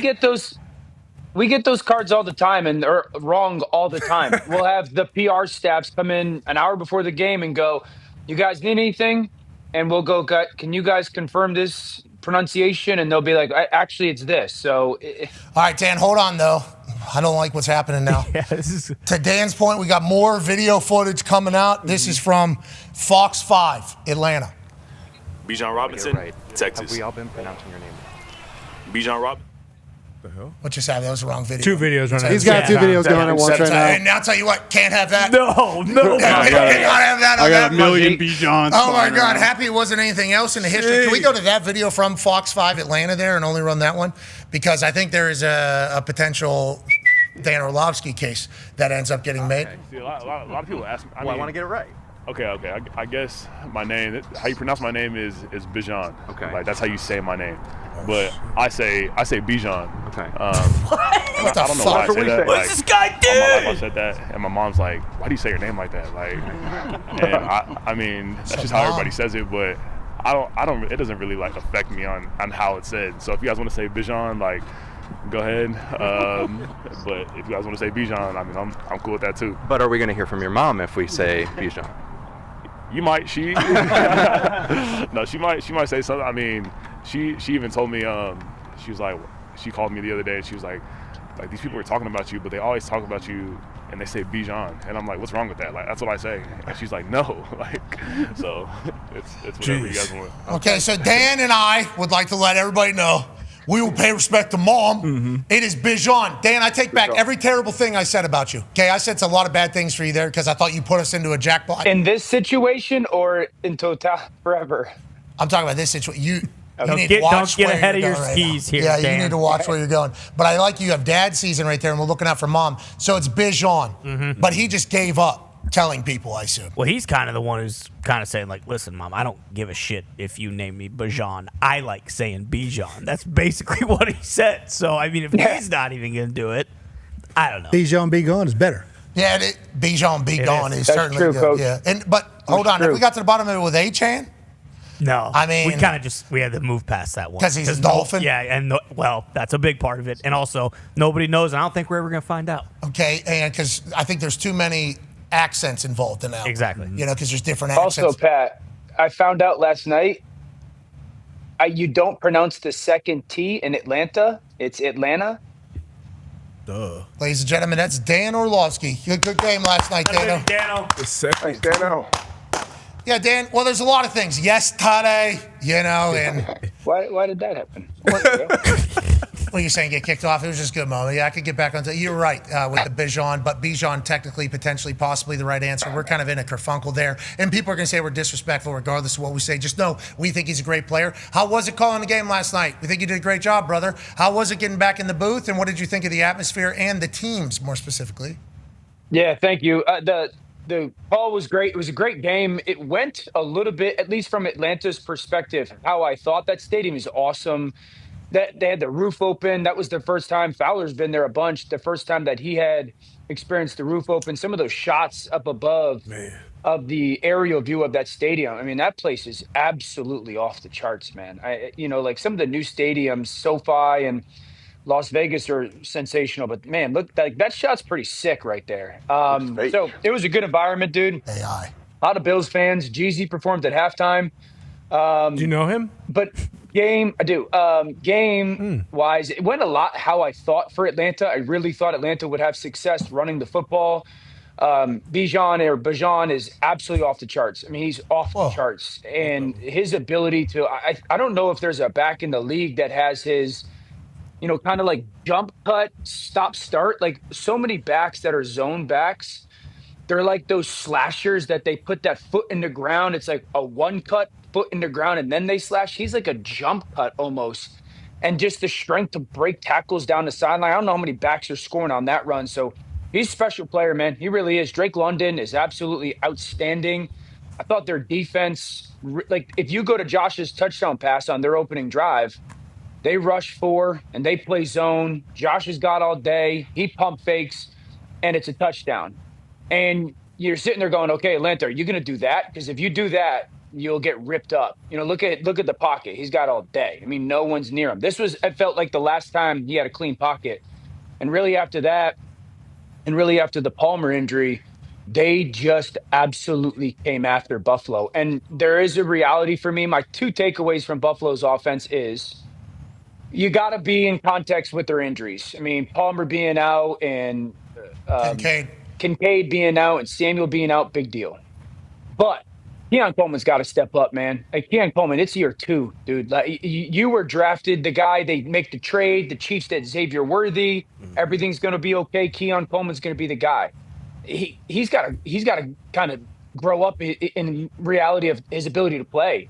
The fact that they're begging for someone to go make a play on the perimeter last night, and they're like not even trying to feature Keon Coleman, I think is a bad sign, man. Like they weren't trying to get him away from AJ Terrell. Their offensive line definitely got it handed to them by Atlanta last night. But man, Keon Coleman's got to step up for this unit. And if that doesn't happen, it gives me a little bit of concern. But I think full strength, full health, Buffalo's offense is going to be what Buffalo's offense has been. All right, we'll take that from Dan Orlovsky, the man who pronounces his names right or wrong, depending upon the situation, and a guy who will certainly take a swing at a take if you need one. We appreciate you, dude. Have an incredible day. Thanks, boys. Great work last night. You should be proud. Crushed it. Thank you, sir. You're a good man. You're a good man. Ladies and gentlemen, Dan Orlovsky. Baby, And then let's go to the other game last night, Bears-Commanders. Bears get a huge win. Jake Moody hits a 38-yard field goal that he hits right down a pipe. Good for him in his career. Nice little bounce back since leaving the San Francisco 49ers. That just got weird out there. I don't know why. He just stopped hitting good balls, it felt like, even though we all have an immense amount of faith. He obviously went to Michigan, from Michigan. The Midwestern boy gets back in a Midwest team and does great. He slept in a twin bed the night before. Said he also didn't have a shower with hot or cold water. It was kind of both of them. So he took a cold shower before the game, which might become a new routine, and maybe he buys a twin bed, which is what he was sleeping in before the game as well. He certainly took some time to chit-chat about how life was much better now than it was whenever he was with the Niners, and life is great for the Bears, AJ. I mean, they start 0-2. The world's falling, and then now they've won 3 straight. Your thoughts? I mean, it's amazing to think of what we were saying about the Bears 3-4 weeks ago compared to what you think now. Like, early on, remember we said, hey, he wouldn't have taken this gig. He wouldn't have taken this head coaching gig if he didn't believe in Caleb. Obviously, he had many options he could have taken. So he knew what he was capable of doing with Caleb. And I think Caleb's kind of settling in and feels good about where he's at. He looks very confident in the pocket right here throwing. Also, you got DeAndre Swift. That guy's a monster. That really helps, I think, Caleb. I love the blocking out here by DeAndre Swift here, blocking for his QB. But the Bears are the Bears something that the people in the NFC North are going to worry about now? You tell me, AJ, you tell me. Now, here's a stat to emphasize your point about Caleb and Ben Johnson. His average time to throw was 2.65 seconds last night. That's first game under 3. And if you remember Jared Goff, Ben Johnson, it was just like, we're making decisions. We know exactly what's going on. Pre-snap and post-snap. We know what's going on. That's an indicator, I think, of him understanding what the hell he's supposed to be doing, right, AJ? I think so, yeah, for sure. Yeah, and there's some wide-ass open guys. Ben Johnson's offense is going to do that. But if he can operate that offense, they're going to have success in the NFC North. Oh, yeah. We've already seen that, obviously, with the Detroit operation. And like Ben said whenever he took the gig, Caleb can do stuff that Jared Goff's never dreamt of doing. If this play has to go off script, Caleb can make the magic happen. Are we going to see all of that, Bruce? Is everything that was the upside of potentially Ben and Caleb coming together, is that all possible for this season? Do we think it's going to take a couple of years? Like, are we close to seeing Caleb Williams be a top 10, top 5 quarterback in the NFL with Ben Johnson's leadership? I don't think there's any doubt as long as they keep giving that ball to DeAndre Swift, because it all starts with that running game. If he doesn't have the running game, has to throw it 50 times, we're going to see the old Caleb, because he's going to be running around for his life. They keep that running game going, which they did in Detroit. Ben always had a great running game. And they looked powerful last night running the football, especially at the end when you have to run it. Then Caleb's going to be a hell of a quarterback. They know you're running it. We know you're running it. Being able to run it is a tone setter. Ben Johnson's attitude almost settling into Chicago as well, D-Bud. I love you. We always see the tricky stuff with the Detroit offense and the Ben Johnson stuff, but it comes down to being able to run the ball. And then the second part of that stat that was just popped up there was 48% play action rate, I think I saw. I mean, if he's living in that world, play action, turn his back to the defense, getting his eyes back down and hitting guys wide open, like that is what Jared Goff did. And then when it does break down, when something happens, he can scramble for 15, 20. So he has all the tools. Ben has all the tools. It's going to be about, can they continue to put a good team around him? I was out on the Bears. Again, so big time. Giving up most people were. I not publicly. I don't think I did it on the show into the microphone. I think I certainly did not have as much super optimistic praise about the Bears after seeing some things. I just thought humans-wise, this is not a good fit. Like, I just think what we learned about Ben Johnson and what we thought we knew, I guess, about both these guys, but Caleb, it's like this ain't. I mean, Jared Goff was great for Ben Johnson because Jared Goff just like, whatever you tell me, I'll do, And I think the most outside of the lines thing I've ever seen Jared Goff do is when he dressed up like a JUCO quarterback for, I think it was Red Bull. Oh, yeah. And he put on like Chad Powers, basically. He did Chad Powers, went and did a workout, and everybody's like, whoa, who's this guy? And he's like, it's me, Jared Goff. Like, that's the most outside of football thing I've ever seen from Jared Goff. And then you got Caleb. Caleb's obviously got everything. He's got a fund. He's got this. Obviously, he's got the nails. I think he has a paint brand. Like, he has businesses. He has everything. USC, Los Angeles, Hollywood. Like, Caleb has all the bright lights, everything that could potentially be considered a distraction, which is why it was so impressive with what Caleb was able to do, because he was like the first one in this NIL brand who was getting paid more than everybody. He was getting more opportunities than everybody, and he was still playing great and doing his thing. So I guess you could say he was more mature, but there was a lot of shit outside of the world with the modern athlete than opposed to maybe the Jared Goff generation of athlete, which is like 10 years ago, let alone 20 years ago. So I immediately thought Ben Johnson and Caleb were never going to work. That's 100% on me. I was clearly wrong. What I didn't, remember at the time is that Caleb has like Tom Brady's stats like on his phone. Yeah. Like Caleb Williams, if he's told what would make him great, which I assume Ben Johnson was able to do, like, hey, here's how you can be great. This is what I need from you exactly. Yeah. It's like Caleb, from all understanding about his competitive spirit and what he wants to do, that's all he cares about. Everything else is kind of outside of it. I guess I should have put more respect on that. Him buying into Ben Johnson's culture because he thought there would be success on the other end, and there clearly has been here 5-6 weeks in. Totally, and I think when you have an offense starting, defense sees it too. Defense is going to start playing better and better and freer and looser because their offense is scoring points and not turning it over every damn time. So it's hand in hand. That's how that team gets built, and Ben's doing a great job with it. Yeah, playing in Chicago, NFC North too, like, you're going to have to win ugly games like that one last night. You're going to have to be able to run the ball. You're going to have to be able to take care of the ball in shitty weather games. And that's not something you necessarily thought of when you saw Caleb Williams. And we all talked about it, building from the outside in, having those great weapons on the outside, but not having the O-line. When you have that O-line and you can run the ball, like, we haven't really even seen Luther Burden be a big factor in this offense week in and week out. We see what Rome is becoming. We know who DJ Moore is. Loveland, who got drafted before Tyler Warren. Had a couple plays last night. He made some big plays, but I don't think we've seen him yet. So it's a lot of growth there left for this team just on the offensive side. And then defensively, you got a former head coach, Dennis Allen. He's going to have those boys playing well as well. Yeah, I mean, I guess, I'll play devil's advocate. This is Green Bay Packers owner Ty Schmidt speaking. Exactly, because I'm a Packers fan, so you can take it with a grain of salt. There's no two ways about it. Like, they are getting better week over week, but you talk about competing in the North. Like, they got their asses kicked by the Lions, and they've gotten beat by the Vikings. So their only two losses have been to the NFC North. Now, granted, that's earlier in the season. And I think one thing you could say about the Bears to give them a lot of credit is in years past, they start out 0-2. Like, they start sprinkling a little bit. It rains shit on them. And then the season is just over, like, before Thanksgiving. For them to start 0-2 and be like, hey, the sky's not falling. We're going to be okay. And to look as good as they have the last couple weeks, like, that is obviously very promising if you're a Bears fan. Moody, good kicker in my eyes as well. NFC North, though, AJ, if you think about it, obviously you got Caleb and Ben. You got Jordan LaFleur. Jared Goff and MC DC is just what we're going to have to say now at this point. He's a little bit older. And then there's a really young duo over there in Minnesota, Conman. Yeah, that's just like the biggest question mark. And to Ty's point, just to kind of pile on the Bears for a second there, they did completely screw up Loveland just because Warren's already the best tight end in the league. But when you look at the Vikings, like, that's the next question. Just the law of averages, okay? We got 5 quarterbacks from last year's rookie class, and they're all playing incredible football, and all of their teams – I think all of them have winning records or 500, and then there's J.J. McCarthy. So if you're thinking about it, just zoomed out, you would assume that might not work. And they've only showed one good quarter of football, and it was against the Bears when they hadn't figured it out yet. So, like, my question for you guys, like, especially you, Bruce, do you think J.J. and KOC will work? Because at the current moment in time, they really screwed the pooch letting Sam Darnold go. Whoa! Yeah, I'd say Sam Darnold would be balling for KOC. What could they do salary cap-wise? And J.J. McCarthy getting hurt and not playing more is not good. How do you feel they end up mending And they let Dan Jones out of the building. Sorry, forgot about that. Yeah, and they had an offer allegedly that was a little bit more than the Colts, but it wasn't a... Because he's paying, $13 million for us? Yeah, something like that. Yeah. Which Daniel Jones, we can't. Hey. Yeah. We love you, Dan.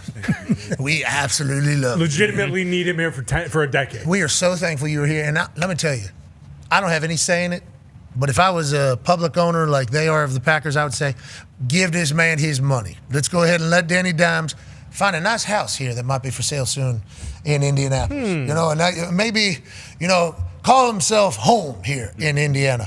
But yes, Minnesota Vikings had him in the building last year. And because of how much they liked him, I think that is why a lot of other people liked him as well. Like, hey, KOC and the Vikings are saying good things. Now they get Aaron Rodgers was potentially going to go to Minnesota. They said no. Sam Darnold was there. Danny Dimes was there.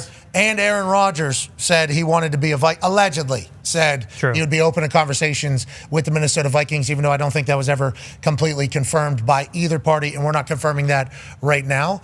But whenever you think about them choosing JJ, they're going to give him a lot of time to figure it out, you think, because of that decision being made? Or what do you think on them building back their relationship? I don't think there's any doubt. They put that C on his chest for a reason. When a rookie quarterback gets a C on his chest, he's got something special. Now, he's got Carson Wentz playing really good right now. So it's like, I'm not counting out the Vikings for sure, and especially Kevin O'Connell. That's going to be a division kind of like the SEC on a 9-game schedule. They're going to knock the shit out of each other every week. The NFC North is going to be a dogfight. In the SEC, we're staring. If you start looking ahead, forecasting schedules for ranked teams in every single conference, the Big Ten, a lot of their good teams, they're playing a lot of teams that don't have numbers next to them going ahead, okay? In the ACC, you're seeing a lot of teams playing teams that don't have numbers next to them. The SEC, all the teams at the top with numbers next to them, they're all playing each other over the next 5 weeks or so, 4 or 5 weeks. And boy, the SEC folks are going to get loud. Oh, so let me get the Big Ten doesn't got to fucking play anybody. We play everybody. We get a couple losses and we're not allowed into college football play. Yeah, right. Big 12's playing ranked. I mean, this weekend, BYU, Utah, Arizona State has a couple big ones going down. So it's like even Big 12 has ranked games. With Penn State not being ranked, which I think, a lot of people are assuming would be another big game on the schedule, it's going to get loud at the end whenever we're talking about playoff seeds. Just would like to let everybody know. It's going to get loud. Real loud. AJ, it is going to be louder than it was last year, and I'm here for it, certainly, because what happened to Tennessee when they came up to the North? Bingo. In the college football playoff. What was that? Everybody's talking about Texas having a bad year. Well, maybe that's because they came up to the North to start their season. There's going to be that angle as well. Who's won the last two national championships? Oh, that's Oh, shit. That's right, the Big Ten. Oh, my God. Wow. It's set up so good for so much fodder. All right, let's talk about some NFL news. Brian Branch has been suspended for 1 game for his smack in the mouth of Juju Smith-Schuster during the potential dap-up era of a football game. Now, what a picture. I do appreciate that they say, Juju got tossed around by his helmet and he ended up bleeding from the nose. And he obviously thought that they were going for a dap up, even though a lot of people are showing a block from like 3 minutes and 20 seconds left in the game where Juju cracks down and really gets Brian Branch pretty good. I mean, this is quite a crack, quite a shot. And Juju would say, that's tough football. That's right. And Branch right there would say, like, you got me in my back, though. And Juju said, I didn't call it. So that is probably the entire interaction right there. I think Juju potentially thought it was over at that moment. We're moving on. He's screaming the sideline, goes to dap up. Branch smacks it, says, no, actually, I'm not done with this. Hands on waist. I hate you. Boom. Shot to the mouth. Everybody wondered what was going to happen because the melee that ensued. Obviously, the NFL is going to have to figure things out. He did do a little wee toss. He did get thrown. Obviously, it's a very dangerous situation. You had camera people in there. Nobody blowing out their knee or the ankle is obviously a good thing. We assumed the NFL would do a punishment. Jalen Carter, before they even stepped foot on the first play, because of the spitting incident, he got suspended. That game basically is what they considered. A lot of people assumed this was going to be a similar situation. He's suspended for 1 game. I love that they say suspended without pay. It's like they're reminding people that suspensions, you don't get paid. Like, this is them saying he is getting fined because he's not getting paid. Okay, so he's getting suspended and getting fined. Anytime somebody's suspended, they are getting fined because they're not getting paid for. So it feels like during the rollout of this, it was a reminder to people, like, we are taking money out of his pocket for this, and also he's going to be suspended. Because I was suspended for a game for a public intoxication situation, and boy, no game check. You start adding up the fines. I got a $150 fine from Marion County. I got a $29,000 fine from the NFL for a. You start doing the math, it's like, oh my God, game checks are real. Never want to hear game checks on the line for anything unless you're very sure of it. Unless you're very sure of it. But he misses a game and 1/18 of his yearly salary, which I think we all assumed was going to be the case, AJ. Yeah, this is why you want, if you're signing a new deal, you want to have league minimum in your salary and you want your money in bonuses. So if you do get set down for a game, it may be, I don't know, $80,000 instead of $3 million if you have a huge base salary. That's one benefit of having your money come in bonuses, I feel like, and having a low salary when it comes to how it's structured. But, we're not shocked, are we, that he got suspended in the game? He's don't punch that obvious. Yeah, it's going to happen. Nothing happened to Juju, though, right? He's cool. I assume he's going to get a money. I don't know, actually, because he's just defending himself, and he got weed around. He did flop. But. Yeah, BA, what do you think whenever you see this type of situation? And obviously, physical altercations, it's a physical sport. There have been fights in the history of football. I think the way this all went down had MC/DC afterwards saying, that ain't who we are. This ain't what we're known for. And then Foxy, Detroit Lions fan, comes out and says, a lot of people want to smack Juju Smith-Schuster. A lot of people. And Brian Branch did that. No matter how disgusting Foxy tried to turn this incident into, what are your thoughts on it all? And did you expect a one-game suspension? Yeah, it's going to be at least one. I would hope to see more because there's no place for this. Okay. No place for this post-game. So many people could have got hurt, and that could have turned into a huge melee had other guys got involved. Thank God the cooler heads prevailed. Guys were trying to get them off the pile, stop it, instead of joining in and start throwing helmets and all the shit that can happen.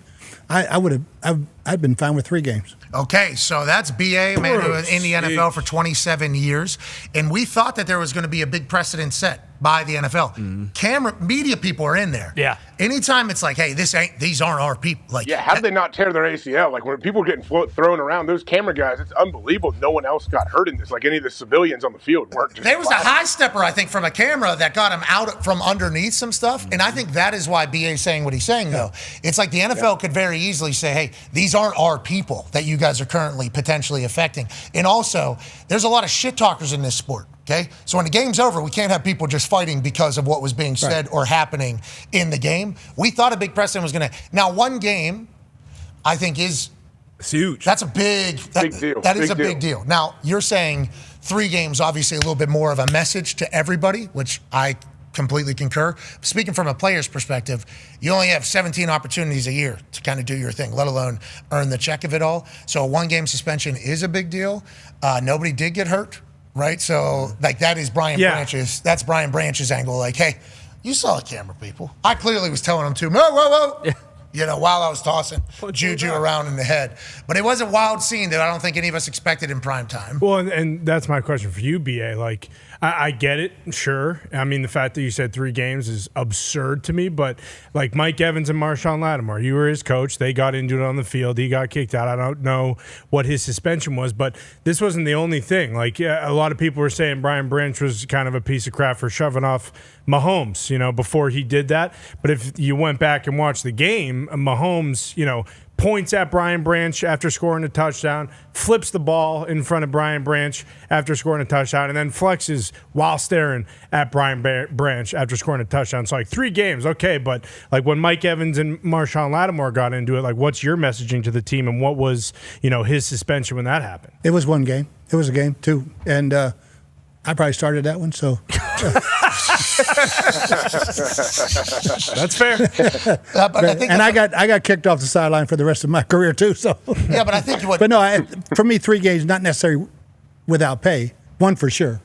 All right, but all that shit you're talking about happening between the lines. Mm-hmm. That shit goes on every week between the lines. This is outside the lines.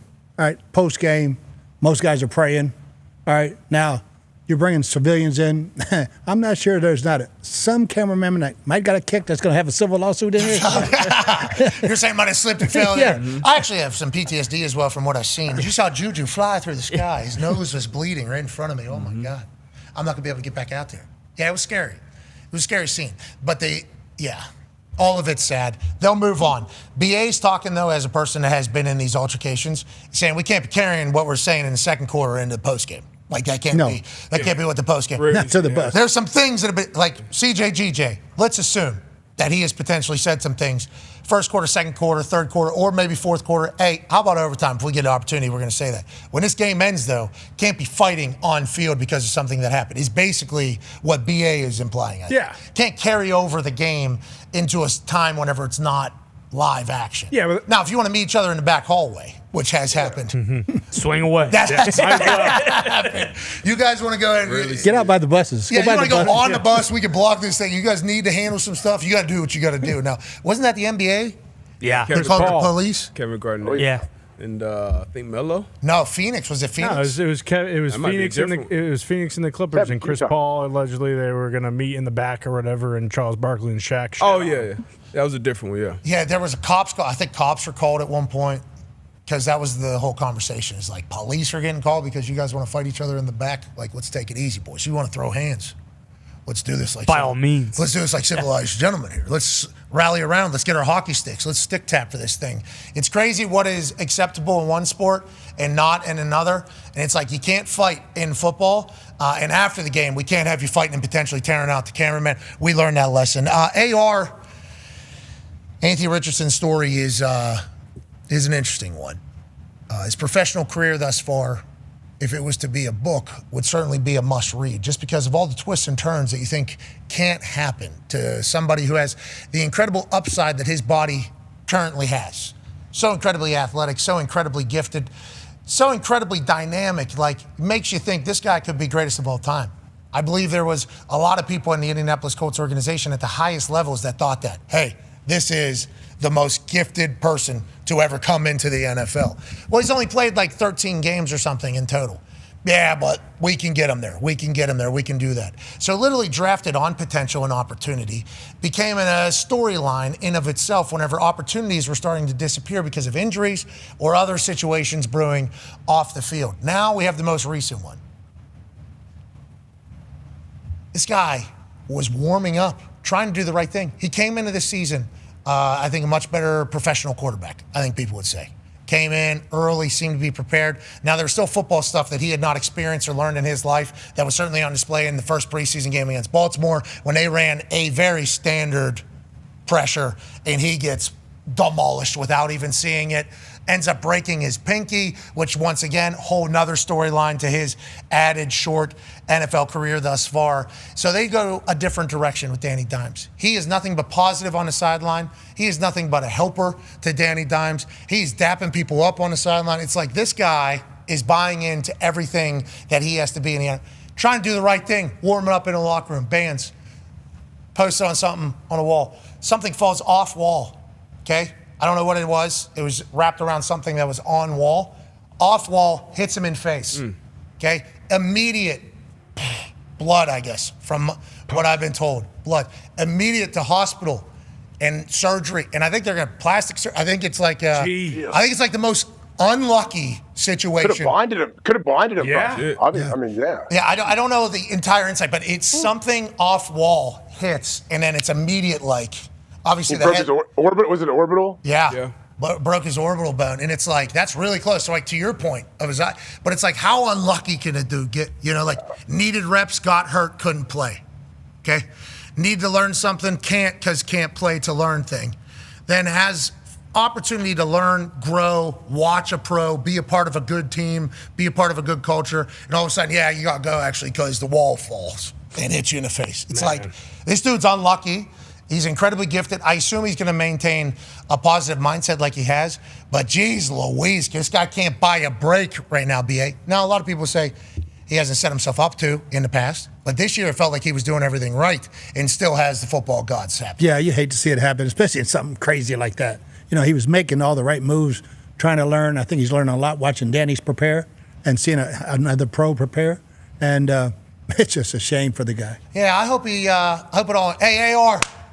Pull for you, brother. Yeah, for real. Godspeed. Absolutely crazy. Let's talk about some game balls.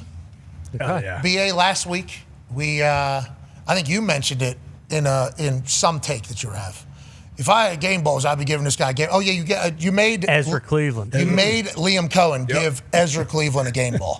You said, hey, if I were you, I'd be giving the ball directly to Ezra. Are you going to give him a game ball? You should give him a game ball. So he was I'm sure he was going to, but definitely publicly forced by you to give him a game ball. Because Ezra and his family saw that entire interaction and said, yeah, that's a good question, actually. Why does Liam give us game ball? This guy hates us.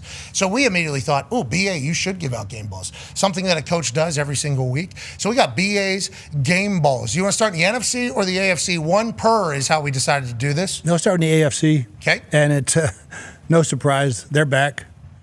Patrick Mahomes. Congrats, Pat! And a baby Patty! And in the NFC, probably the most electric player in the league right now, Bijan Robinson. Bijan, baby! 170 rush yards, 1 rushing touchdown, 68 receiving yards, and obviously the show of the Atlanta Falcons down there. Had Jeezy on at halftime. We thought that was a good omen. What we didn't know fully is what Dan Orlovsky told us. This guy is the entire offense. They're building around him, AJ. It's special time down in Atlanta, and now, congrats to Bijan. He gets the first ever BA NFC game ball. I'm incredibly proud of him, AJ. Yeah, he is. If you see this, I know Dano talked about it on the broadcast. Bijan's in that pistol form, like that pistol set, so he's behind the quarterback when the quarterback is in a gun.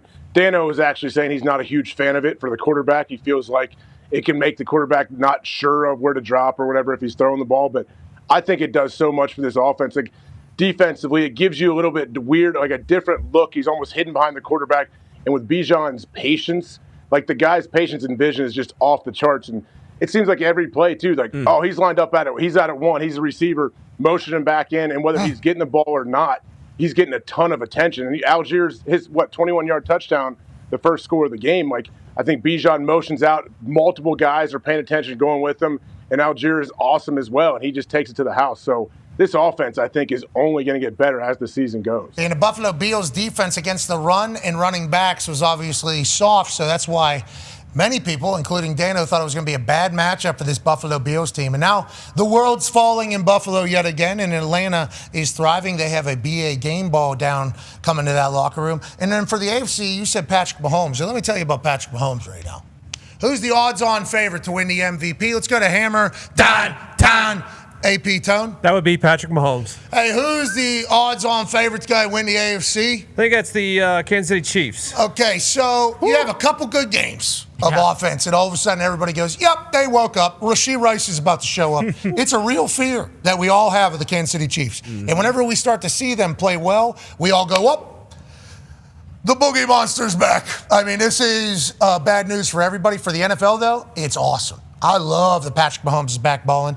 I like that Travis Kelce looks a little bit faster, quicker, leaner, meaner. I like that Andy Reid is back in his bag. I like that Spagnola's able to win these big games again. I like that the Kansas City Chiefs are good again. And you gave Patrick Mahomes a game ball. Why is that? Why was he the decision?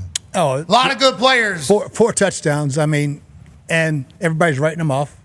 And the last 3 games are averaging 30 points a game. That's Kansas City Chiefs football again. Now the defense is going to start playing again. I think Chris Jones got his lesson learned, and he'll be playing balls out for the rest of the year. Patrick Mahomes, back to the MVP favorite, because we all assume that they're just going to be around and win the big games at the end of the season. Trick him, dick him, back in the Chiefs offense. And Patrick Mahomes has been running a lot. Yeah. That's a little bit different from this year versus years past. He's been running a lot, and I think he feels a sense of urgency to get this offense back on track, AJ. Yeah, I mean, when Patrick Mahomes is doing Patrick Mahomes things like this, when he uses his legs, I don't know, you guys watched the quarterback thing. The workouts that this dude was doing in season is unbelievable. The running, all the different movements, like the pliability stuff, it's pretty amazing what he can do. He's definitely a deceptive athlete where I think people underestimate his wiggle and they underestimate his speed and strength. So it's a fun thing to watch. I don't know if you guys saw the clip or not. There's a clip and it says, how can you only hear Patrick Mahomes' voice over all this when they're fighting? You know, when Juju and them are fighting, you can hear, hey, you can hear Mahomes' voice, like trying to get everybody to stop over everyone. There's 800 people there, and we can hear Patrick Mahomes trying to calm everybody down. I didn't think about him quickly becoming OG or Unk in the league. Patrick Mahomes growing right in front of us, already has a GOAT resume, and it feels like he's having like a second chapter with this Chiefs offense, Debo. He's special. What him and Andy Reid have been able to do for this long. How many AFC championships games games, how many Super Bowl appearances, Super Bowl wins at this point in the league. We had Montana on. He didn't pick him because he felt like he was too old. Is this dude even 30 yet? Like he's unbelievable. Leading the team right now in rushing, which you don't want, but he's dangerous, man. Carrying all the weight that he's carried. Now Worthy's back healthy. Hollywood Brown, he just had a couple touchdowns. That's going to open things up for Travis Kelce and then Rashee Rice, who before he got suspended and injured, he was becoming that number one receiver, that number one target. We'll see where he picks up now. If this run game can get going outside of Patrick Mahomes, they'll be even more difficult to stop. And then Spags, he'll figure it out down the stretch when it comes to the big games they have to win. I think if you go back to the combine, maybe the two best scramblers in the league right now, the two MVP candidates, Patrick Mahomes and Baker Mayfield. I think they both ran 4.8. They say these cats are just pocket passers, and they're running all over the place. Yep. Okay, so let's talk about Baker a little bit because we are talking MVP candidates. We talked about, it felt like there were 6 of them that got wins that could potentially be MVP candidates. Sam Darnold's in there. Obviously, Baker Mayfield is at the top of the class whenever you start thinking about that conversation for what he's been able to do down in Tampa. You're saying it's not just Baker, obviously. Baker's got an offensive coordinator who's new to town. Obviously, you just lose Liam, you lose David Canales whenever you're down there. They got a new offensive coordinator. They got Baker. They have so many injuries. How have they had the success down there as somebody that's in the building literally weekly? Yeah, I think Josh Grizzard is doing an amazing job. That's new offensive coordinator. That's the new offensive coordinator. When you don't have your right side of your offensive line and your top 4 receivers and you score 30 points against the Niners, you're doing a hell of a job. Mm-hmm. Now, I got to give Todd Bowles a ton of credit. For me, he is the coach of the year just because of what he's doing with all the injuries, not just on offense, but on defense. I mean, he went to the game with, I think, 9 starters out and beat the Niners. But, yeah, I think what Bake's just throwing him on his back. He's got the Johnson and Johnson brothers. They're like 6th and 7th receivers catching touchdown passes, and one can do a hell of a flip, though. Oh, Tez can fly. Tez can absolutely fly. And Tez's thing coming out, you talked about Baker running a 4.8. Tez was 142 pounds and ran like a 4.54 or something like that. And people were like, there's no way this guy can be this small and this slow. He's behind the defense right there, D-Butt. Yeah. What does that mean? I mean, his play speed was never 4.5. I was shocked when he ran that time because we saw him play, and he was a fast guy, kind of opposite of like Jackson Smith and Jigba. Like I don't know what his 40 time is, but when him and like Ibuka get on the field, their field speed is different, and that's his field. This was a 3rd and long, and Baker found him. And not only his speed, like this catch, was unbelievable. You watch this catch in slow motion for him to catch that, and then obviously we see the athleticism with his celebration. But yeah, Baker, when you can do it with whoever's lined up out there, everybody in the NFL is talented, but we don't know these guys. These guys didn't come into the season thinking they'll be the number 1, 2, or 3 guy on the outside or the inside. Even the guys that's been blocking for him. Bucky Irvin's been out. He's one of the best backs in the league in the run and pass game. So what Baker's been doing is just unbelievable. Good for Tampa. Yeah, the play the kid did not have a post route either. Yep. He just threw his hand up. That's a hell of a job for a rookie now to know safety squatted. I'm supposed to break in. I just throw my hand up and Bake finds him. Mm-hmm. It's great job. The other one, the Tez. Yeah, the Tez Johnson touchdown is he sees the safety come, and then you see him go like this right here. Yep. Mm-hmm. And then you see him start to pull away from safety. And it's like, hey, maybe this guy isn't slow as hell. Yeah. Maybe you should watch the film instead of just the analytics coming out of the combine. Yeah, that's like 4th read, 3rd read for Baker there? Oh, at least, yeah, because that's not the route that's designed. Yeah, but he goes right, thinks he's going right, looks back left, and then I think he sees. Those hand pointing pre-snap, too. You see him pointing pre-snap, too. Yeah. Who's that, AJ? Tez? Yeah, before that, if you go back to the old angle, he's pointing pre-snap. Like, I think these dudes are sitting on me. Watch. Look, he's starting to point right away. Mm-hmm. Oh, here we go. I'm right here, baby. Hey, wait a minute. Bike. And then, bam, hand goes up then. Okay, Tez? Catching like the back third of the ball, too. Yeah. That's unbelievable. That's such a difficult catch. That's how you get more reps. Well, that's how you get MVP chance, too. That's right. Yeah, exactly. That was the best. They actually released the mic'd up from that, Tez, on the sideline, thinking the MVP was for him because we obviously heard the press conference where he said, man, I thought they told me it wasn't. We have the whole moment. He was not lying. He thought that was for him. And wait until you see the culture the Tampa Bay Buccaneers have on the sideline. It is very evident here. Baker Mayfield threw you the ball. I said, what did I do? I'm like, bro, I didn't do nothing this season. And they told my MVP. I'm going to tell y'all a funny story. This is crazy. When I score and I hit MVP chant,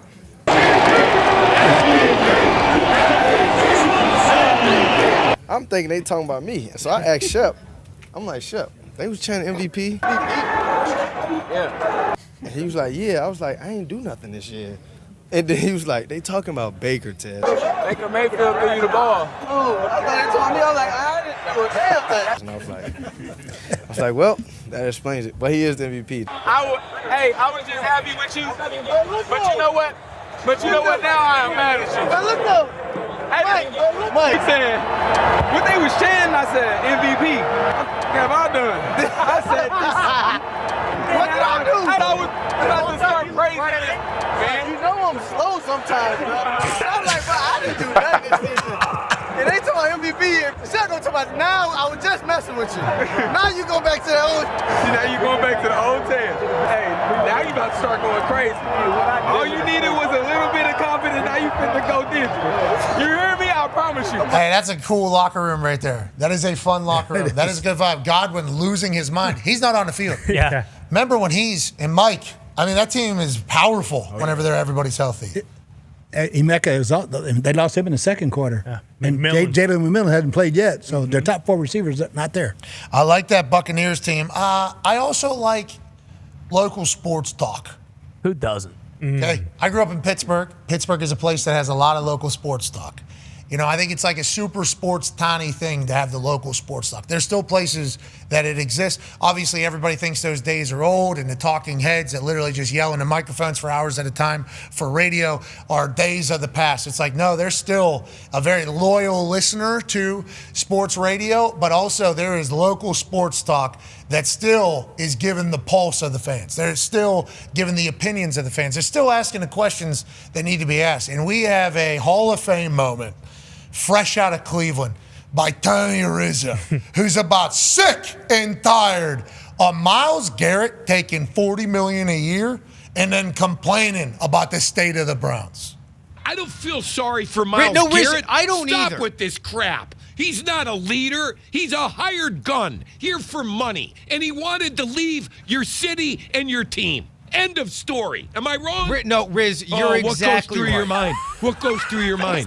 I don't know. Every Friday when the direct deposit goes into my checking account, that's what goes through my mind. If he's gonna talk like this, Riz, the ass kissing of this guy is insane. Boy, are you getting the Tony Rizzo show today? Yes. You want Tony Rizzo today? Yeah. You're getting Tony Rizzo as if you were at my house. Riz, if Myles Garrett wanted out so bad, he should have stood.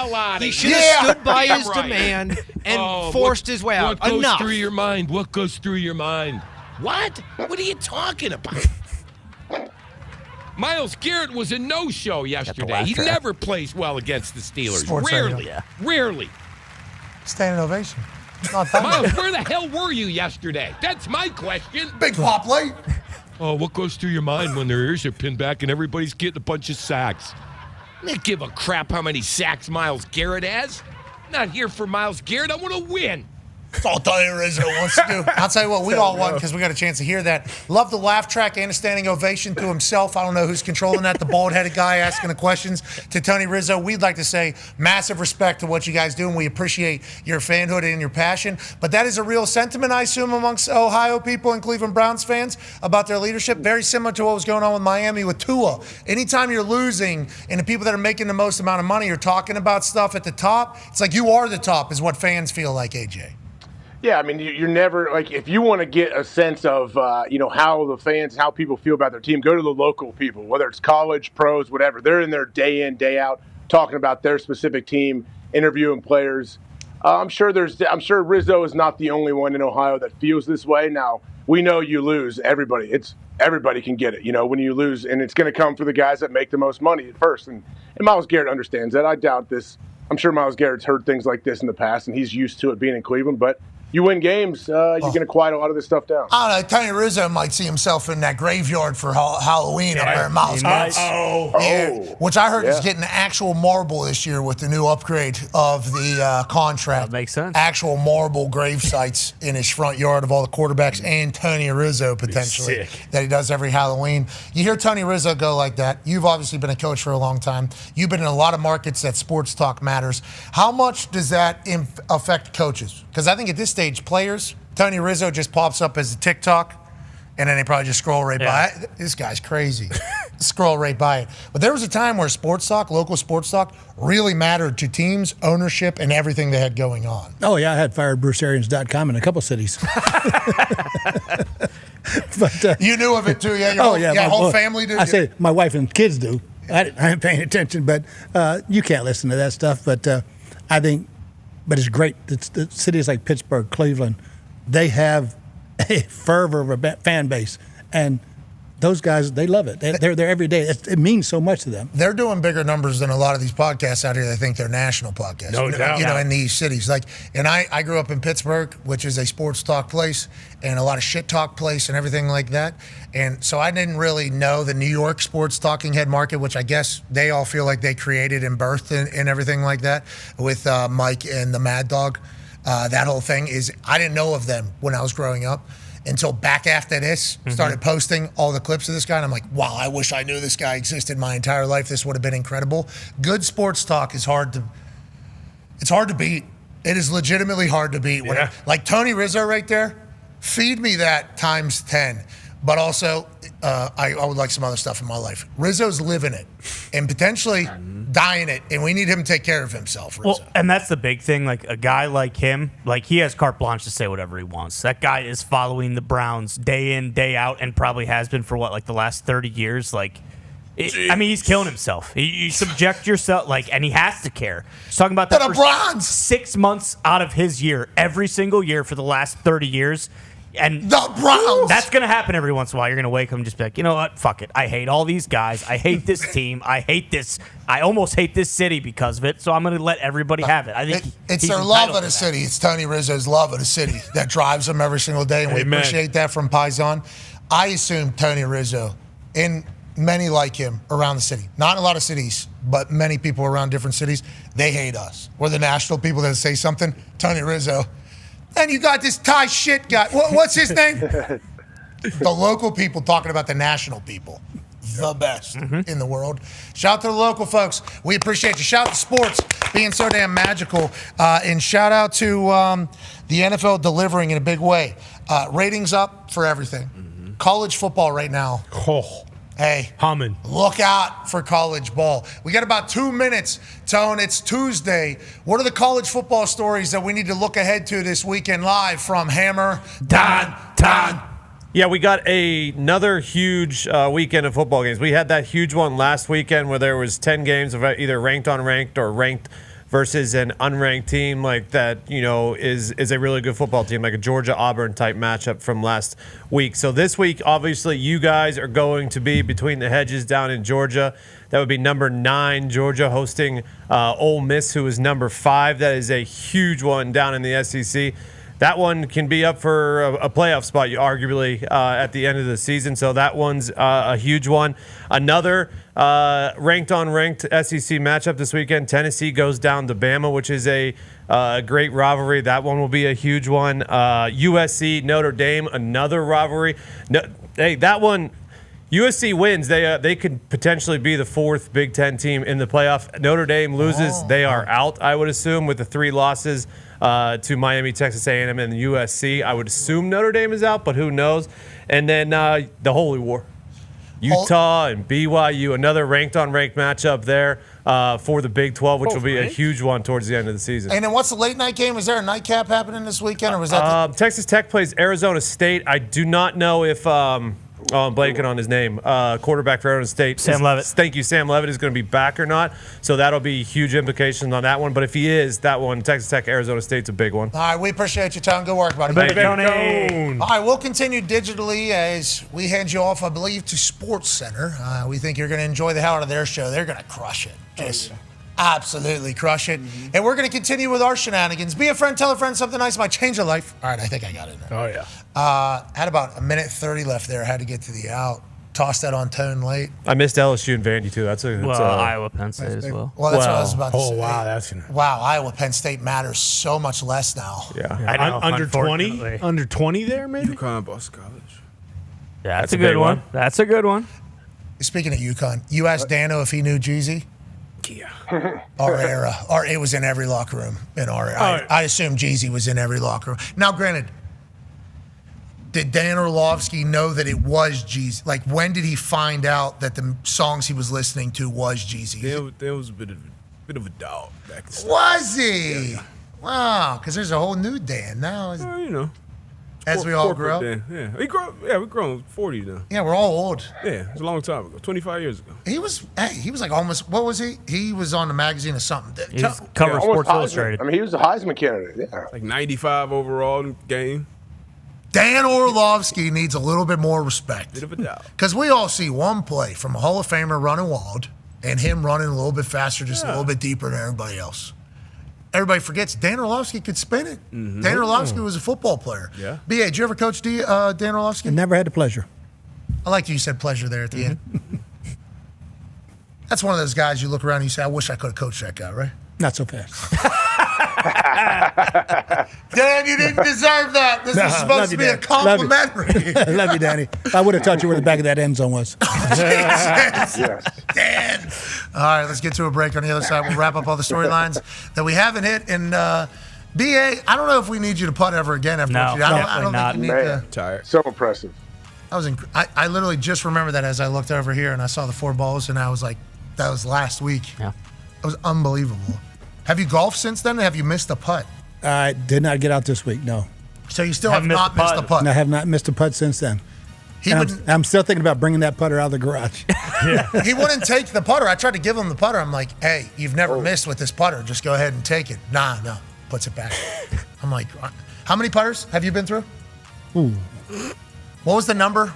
I had 36 in the lake, but that's all close. He said since he has retired, he's went through like 90-some putters. Yeah. He's been trying to find it, AJ. He's been trying to find a putter. It's like, you found it, buddy. Yeah. I have that. You ever regret it, B.A.? You ever launch one and regret throwing it? Oh, yeah. I paid a kid $500 to go in the lake to get one. I really like that putter. I missed like a $500 3-foot putt. Oh, shit, I like that putter. Hey, that's another that's $1,000 now all of a sudden because of this green. You said you have this putter already. I have that putter at home, yeah. But it's been benched. Okay, not drowned. No, it did not drown. But every now and then, you take your putter and you just dip it in the lake. Just give him a taste of it. Might happen. Let him know. Warn him. This could happen today. Then you bench it. No, you play with that one. It usually makes a lot of putts that day. Oh, because then eventually gets benched. It's like a football player, Pat. We talk about it. You got to be scared of your job. You got to come in every day thinking, hey, I could be cut if I don't do this. If I don't play well. So why'd you bench it? What, it just didn't have a couple good showing days? Not enough to drown. I got a taste. It didn't react well. It's a bad horse. It's just a bad dog. I don't chip a lot. I putt a lot off the greens. That putter's hard to chip long putts with. It's much better that distance. So I found one I could do both with. Did you? I did. Shot Mage twice with it. There you have it. Hey, when that thing gets ready to go to the bench, all reliables. I had it up in the air a couple weeks ago. My buddy goes, no, you like that one. Oh, I do. Put it back down. Everybody playing with you. Hey, just if you guys could help me around 13, 14, I really like this wedge. So if this thing doesn't act right and if it looks like it's about to be gone forever, know that I would like to keep this thing. Yeah, one of the sister pros came by the other day and that wedge broke his neck. Gave it to him. Said, here, you can give it to the kids, fix it, give it to the kids. That one ain't playing no more. That wedge broke its neck around your thigh? Around my knee. You ever throw your whole bag in the pond? Like no, the whole thing my buddy didn't. He had to jump in and get some. Yeah, you would never do that. I ain't going that far. They're too expensive. Every club in here can certainly get drowned, but not at the same time. Especially if I have a backup in the garage. I usually have 2 of the same set, just in case. That's my jick bag. Hashtag life hack, hashtag golf hack from BA. Always get 2 sets of clubs because the first set of clubs might not act right, and they might have to get drowned. You got to teach them a lesson. The bench is what Saban says. The bench used to be my best friend because the bench is irrelevancy, the bench is no legacy, the bench is everything. And then I think Saban says, no, they don't care about the bench. They just care about how much money they're getting paid. And if I put them on the bench, you're going to try to get out of here to go get another thing. What do you use? For you, I like that it works for your golf clubs. Inanimate objects have feelings too. They understand a little bit of pressure whenever they feel it. All the rest of them act better when you break one of them. You waterboard one of them. The rest of them will step in line. Oh, yeah. Hopefully. He's 100% serious. He's 100% serious right now. I get it. I need to start being like you a little bit more on a golf course. I let these putters fucking live way too long. Oh, yeah. I always think the next time it's going to act right. It's not. See, I played the member guest with my sandwich putt in the last 2 holes because I threw that sandwich in the lake.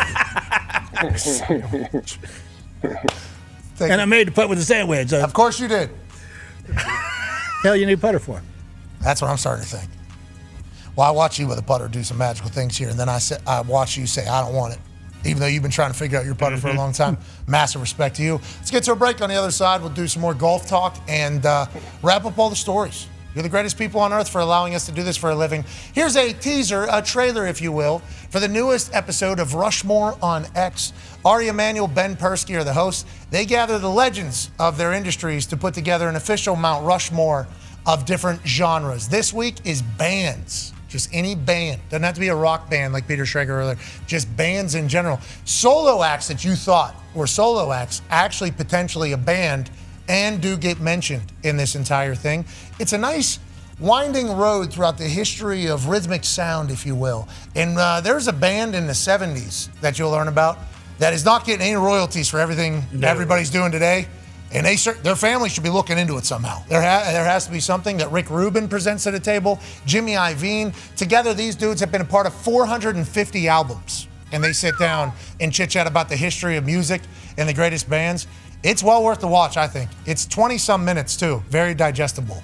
And some magic was made. We'll see you on the other side. Be a friend, tell a friend something nice. It might change their life. This is Greatest Bands. At the end of the show, the 4 of us have to come up with one Rushmore together. We all agree on the Beatles, so the Beatles is settled. And now we're discussing who were the next 3. The Grateful Dead, they created The Road. I love Radiohead, but if I was going to pick Radiohead, I might pick Pink Floyd before Radiohead. I'd have to go NWA over the Ramones because NWA didn't look like anything I'd ever seen before. Can we go with Bob Marley? It's been 222 days since we've done this. $250,000. I didn't expect that third one there. Heard you ran in a CD last night. Is that accurate? Not falling for it. Fuck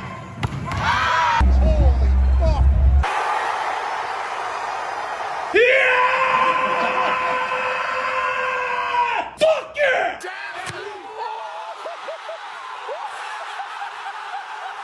I seen him dancing. Basically naked. I didn't see that. Give me my first love. Give me the Canes, baby. Here it goes. Feet together. Feet together. It was great, and I really enjoyed it. I passed this torch. I'm doing a great guy. Coach, I'm kind of... John Cena, you can't see me. Oh, yeah! Yeah! My clone's having a, hell of a first That's wonderful to hear. So we'll make it $300,000.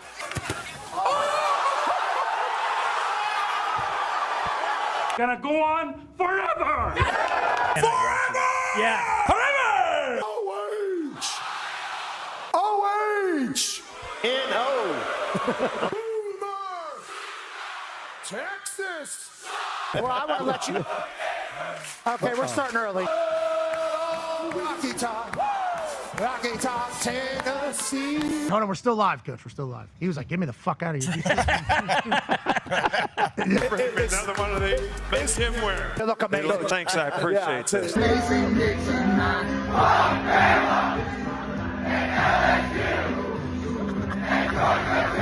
Oh yeah, Coach Raymond. Formation's called heavy, of course. I could call it just fat. They Pro Football Hall of Fame nominee, A.J. Hawk. Hall of Famer, dude. Yeah. Oh shit! No. Okay. It'd be news to me that the starting quarterback's been figured out. Okay, so that has not been announced. I'll go down and tell our staff right here. That was pretty profound what you just said right there. Oh shit!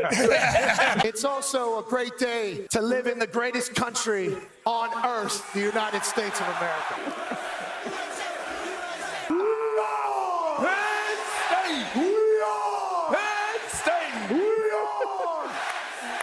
Thank you. Whenever you stop by this beautiful campus, you can sense a radiation of success and professionalism. They call it Track Town because we create Olympians here. Their baseball team, national champions all over the place. Every sport seemingly very successful. Football, awesome. There's cranes everywhere. They're building this town up. It's only growing and getting better. So whenever you think about Kurt Cignetti's team, you know, from JMU and IUP and stuff like that, his teams just... They don't get a chance to win these types of games, you know. And Indiana last year was certainly a good fairy tale story, but whenever they ran into Ohio State, they shit the bed. And whenever they played Notre Dame, same damn thing, couldn't get a stop. So whenever you think about what's happening up here, you think to yourself, hey, hey, hey, hey.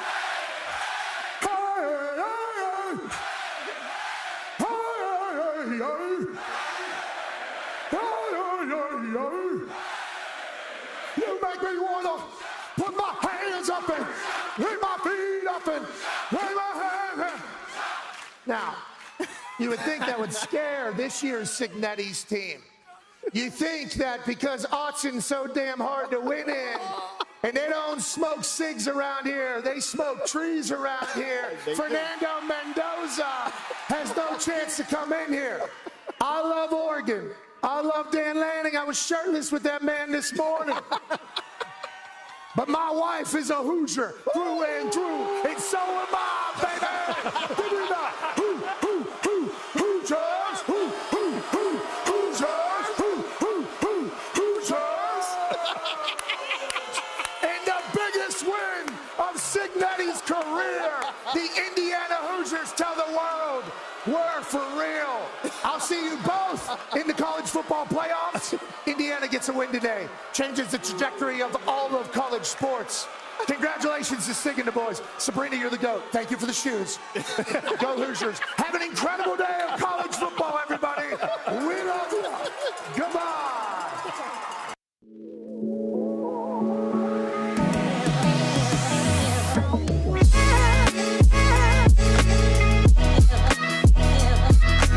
That's so stupid. That's crazy. God, nice. You got to do that. And also take us off the fucking top. We do not deserve to be up. They all commit and love what's going on in that weight room. They all commit and love what Jim Harbaugh's preaching. And everybody in the building's happy. Everybody's like excited to be there. First row, Mark Schrager in the first row. Second row was on here. It is infectious, what they got going on. And how many owners are spending $300 million on a new facility just for the practice facility? This is Butler Birdies. Wow! Oh my God! Oh shit! In the bunker. Great shot. But then for them to do it upright for the last couple, it's like, look out for the Chargers, dude. Mm-hmm. Look out for the Chargers. Coach.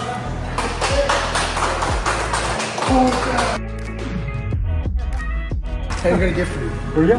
Okay, so we missed your birthday, we missed Christmas. We couldn't have. Whoa, look at that. Your perspective on high five is one of the greatest things we've ever seen. A long-time great invention. I love the high five. Yeah, give each other a high five. Boom! Bam! Boom! Bam! Boom! Boom! Oh my God! Wow!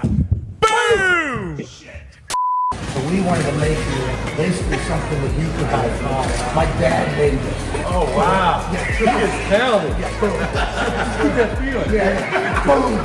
Yeah, boom, boom. And we tested. I think you can get a pretty good pop if you need. Yeah. That is incredible. Obviously, national champion, Michigan man, and greatest high five. Yeah. Because of what you brought for the high five world.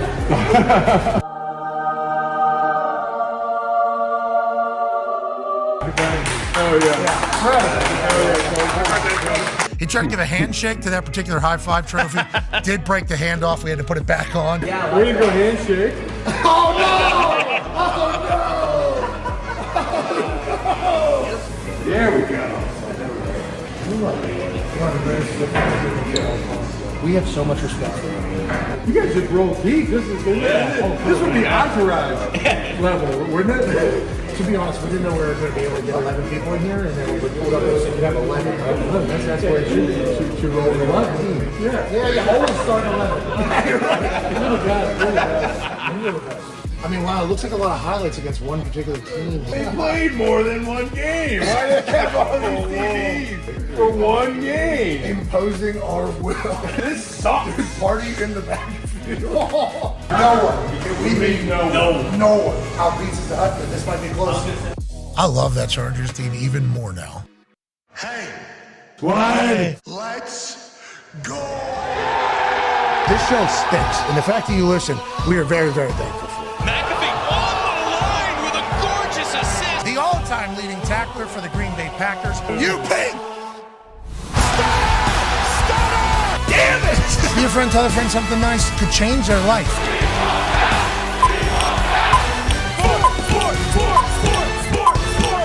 Hello, beautiful people, and welcome back to our humble abode, the Thunderdome, on this BA Day, October 14th, 2025. Hour 3 of the program begins now. Football! That was good. See? That was good. That's on me. A little false start in the second hour. I don't know if you saw it, AJ. I had to hit 5 push-ups because I dropped the interception. I jumped off sides. The rest of the boys were patient and understood what was going on. I forgot. And that's what can't happen if you want to win games. You can't have pre-snap penalties. You got to be locked in. You got to be focused, especially whenever you have a legend giving out his cadence, which sounds like what? That's a good one. See that, AJ? That's from the gut. It'll get you a little bit excited. He's going to go on 2 one of these weeks. And maybe on 3, there's going to be an opportunity. We're all going to have to hold our goddamn water if we want to be worth anything in this business. That's AJ Hawk. The Toxic Tables here at Boston Connor and at Ty Schmidt. 9-year NFL vet Darius J. Butler is here. And live from Hammer, Dahn is the Hammer, Dahn Cowboy, AP Tone. That a baby Tone. That baby Tone. Hey, Pittsburgh Steelers, really good football team, Tone. Great football team. I love the outlook for the rest of the year. Do you believe in the Pittsburgh Steelers after watching them? What Aaron Rodgers is doing. Now, we talked about it at the very beginning. 6 offensive linemen, basically, especially with the addition of Mount Washington, Darnell in there. Feels like they have prioritized protecting Aaron, and then let's figure out what we can do off of that. Smart play by them, and what are your thoughts on their actual run capabilities to a Super Bowl? Yeah, they're growing on me. I didn't like them that much early in the year, but I really like Arthur Smith and what he's doing offensively. I think he's doing a hell of a job. And they went out and got all those guys on defense. So, I mean, they should run away with this division right now. But watch out for Joe Flacco. Okay, all right. Now, there's obviously a lot of watching out for Joe Flacco with the Cincinnati Bengals. And, the Ravens are in the middle of their own problems. Lamar Jackson going to get back after the bye week. Cleveland Browns have Tony Rizzo certainly up in arms up there. So that's certainly a story in of itself. Feels like the AFC North, even last week as the Ravens were still the odds-on favorite to win the AFC North, has been the Steelers for a few weeks. It's like, okay, the Steelers probably going to win this AFC North. Feels like they have a good road to making that happen.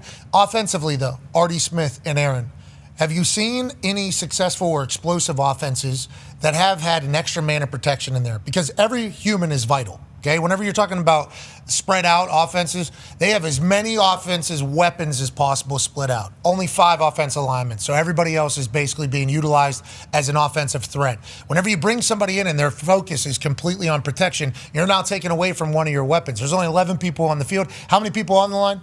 Off the line? How many people on line of scrimmage, off the line? Whatever the case.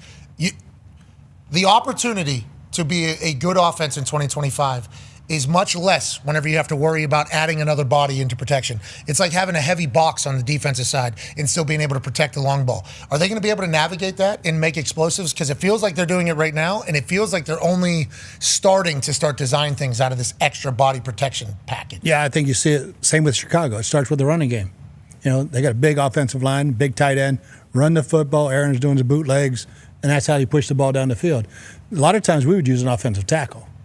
Because our tight end couldn't block a good pass rusher. I think the worst thing in the world is when your tackle slides down, your tight end trying to block the best pass rusher. That's bad ball. That's bad ball. So they got a tackle playing tight end who can catch the ball, and they still have Firemouth, so they're doing a lot of 12. And I think Artie Smith, to me, has always been one of the best running coordinators in the league and that play action game. Now, drop back and throw, not so fast. Already hasn't been your safe. No, I don't think they can protect. Okay, they have stayed away from it completely. They got it moving, they got this, they got a little bit of action. It feels like they got a lot of dressing. You're saying not sustainable to be able to do that for every play? It's a first and second down offense, and they're doing a good job of staying ahead of the chains, keeping third down and short yardage stuff, and get the ball out of Aaron's hand quick. Now, if they get into one of these games where they got to throw it 30 or 40 times, dropping straight back, I don't like them. Okay, on that note, DK Metcalf has been there for them. They paid him $30 million in the offseason. He has some explosive plays for that offense as well. Adds a dynamic that the Steelers haven't had since the Killer Bees were out there. And you can add in Mapletron. Yeah. Well, no, not Mapletron. He did have 10 touchdowns though. Mapletron was unbelievable. Okay, and I'm not. But Martavis Bryant, is that his? When Martavis Bryant was out there, Alien. The actual, his nickname was Alien. When it was him, Antonio Brown, and then Le'Veon Bell, and then Ben Roethlisberger, and they were doing their thing. I mean, that was a juggernaut of who the hell are you going to try to stop on this day? But with what they've been doing with DK coming in, he's hit the ground running for them, being clearly number one for them. Yeah, and he's doing it differently. BA talked about the run game. You got to have the run game. And they run it like just good enough to where you have to respect it. But DK, I think last year, he may have led the league in big plays where the ball traveled more than 20 yards in the air. And this year, I don't think he has one, but he's getting the ball quick and then making those short catches turn into long games because he is still that explosive player. Now, as the season, evolves and you get towards the playoffs and stuff, coordinators will kind of clamp down on that, so you're going to have to do something differently. But Aaron is spinning it. We know he'll be able to spin it forever, and he looks fully healthy to where he's a threat outside of that pocket, and that's always tough on the defense. D-Butt just said something good there. Hey, whenever we get later in the season there, defense coordinators will be able to clamp down on some of these things. Do you think there's enough weapons on that offense for them to have success in the playoffs, AJ? And what are your thoughts on how Aaron is playing right now? Feels like it's a nice resurgence for this guy. He's moving, he looks quick, he looks swift, and he's spinning it all over the place. There was one underthrow that he had in the first half of this game against Cleveland to DK. Didn't make it to him. It was bad scene. A lot of people praying on that moment. Oh, yeah. The guy lost it, the guy lost it, the guy lost it. Then later in the game, need one to DK. Let me go ahead and put this thing in a bucket. Arm talent always going to be there. Rarely misses. Do you think that he's playing his best ball, and how do you think he feels about it all? I think he's playing great, but I think he can play even better. Like, I think as the season goes, he gets even more and more healthy. His legs are even under him. His Achilles gets better and better. I think he honestly is going to play better. But as the season goes, we know, like, once it starts getting cold, you got that terrible field out there. Like, you're going to have to run the ball. You know that. Play action is going to be huge. And I just think seeing Aaron outside the pocket like this, it's a great sign for all of us, and especially Pittsburgh fans, because he's got to be feeling good. And I love how they get the ball. Like, watch when DK gets the ball and he starts running full speed. Like, who is going to tackle this guy? He looks like an absolute, Terminator running down the field, and it's just so fun to watch. So, yeah, I think they have a great thing going. They'll be able to evolve and change, make little tweaks as the season goes as well. Yeah, the high knee runners, just as somebody that didn't have to tackle on every play, just on kickoffs, the returners that had violent knees when they were running were certainly ones that I did not enjoy, because you're potentially catching a couple of those whenever they're running. You're out cold. You're out cold. He gets right in the temple or the forehead. You're out cold, and he's scoring a touchdown. Yeah, and there's a lot of power coming through that thing. And DK is maybe the most powerful. Yeah. That style of running. Dez ran angry. Antonio Brown ran very angry. Brandon Marshall had big high knee whenever he was running. Anquan Bolden. Oh, yeah. Yeah, his whole body, though. I mean, Anquan Bolden was his whole body. Peyton Hillis. Those knees get going like this, though. AJ, that's your life, I guess, just in a nutshell. Adrian Peterson. You ever watch Adrian Peterson in the open field? Oh, yeah. Good luck. Yeah. Oh, my God. Frank Gore hitting the hole. Frank the Tank. Oh, gosh. Sean Alexander. It's AJ Hawks. Frank Gore's head. Frank Gore's head is so hard. That guy, I have so much respect for him. How about Frank Gore just being like, yeah, man, I enjoy just working my absolute ass off. So after my Hall of Fame running back career, throughout the hardest phase of running backs at the time, I'm getting directly into full-time boxing. I'm in a gym 3 hours every day just getting my ass beat and doing this entire thing. And then he gets into a fight, knocks a guy out. I don't know what fight it was for him. Knocks this dude out, doesn't even care, just walks right back to his corner.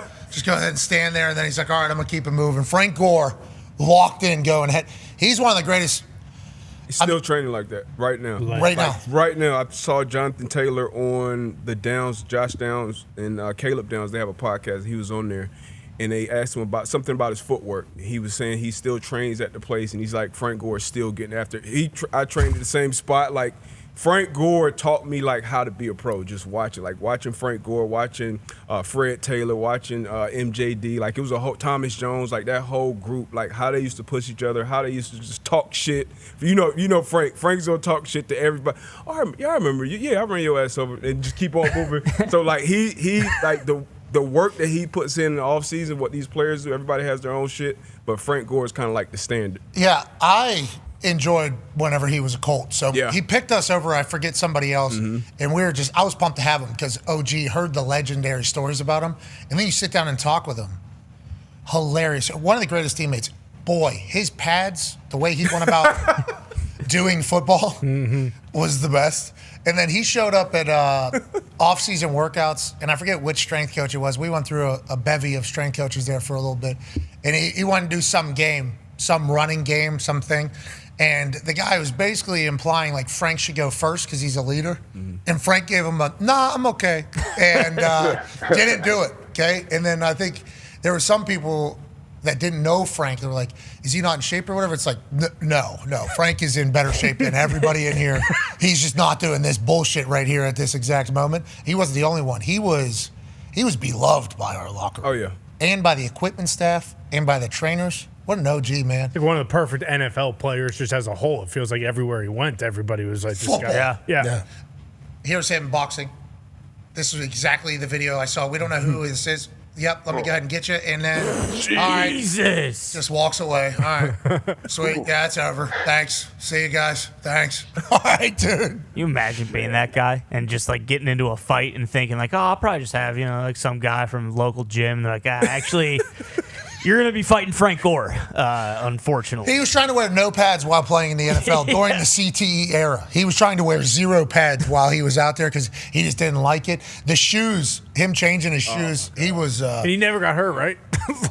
So I got hurt in college. I think he got hurt in college. ACL in college, right? ACL. ACL, I think. Multiple ways. And that's why he dropped? Yeah, and I think there were some things said, and then it was like, oh, is that right? And then that was whenever there was a line of Miami running backs. Yeah, it was like him, Portis, McGahee. Edge was in there, like all of them.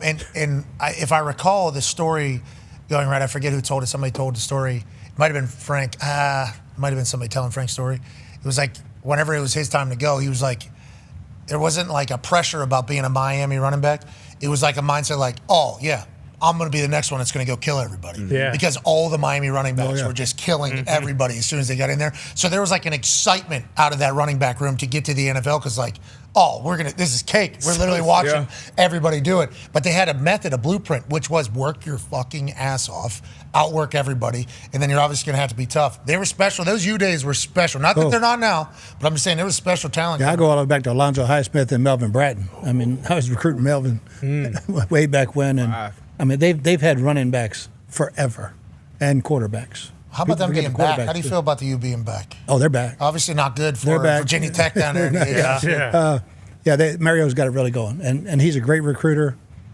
I think they're going to kill it in Florida again, like they always have, especially South Florida. Let's go. That's where most of the best players are. Do you think Virginia Tech's going to try to hire Mario Cristobal out of Miami? You guys No make shot. an announcement? No shot. Okay, there is a coach that's potentially available at this moment for you at Virginia Tech, you and your crew that are going to be hiring the next head coach down there. $229 million being added into the athletics down there at Virginia Tech over the next 5 years, I do believe. So they are committed to sports and committed to ball. I'll be excited to see you. James Franklin is now available for hire, and allegedly due to a contract of some sort, he is to pursue a job in media or coaching because any contract that he gets anywhere will offset what Penn State owes him, which is allegedly $49 million. Now, the details of every contract I don't think is ever fully public, but the general consensus of it seems to be out there and accurate.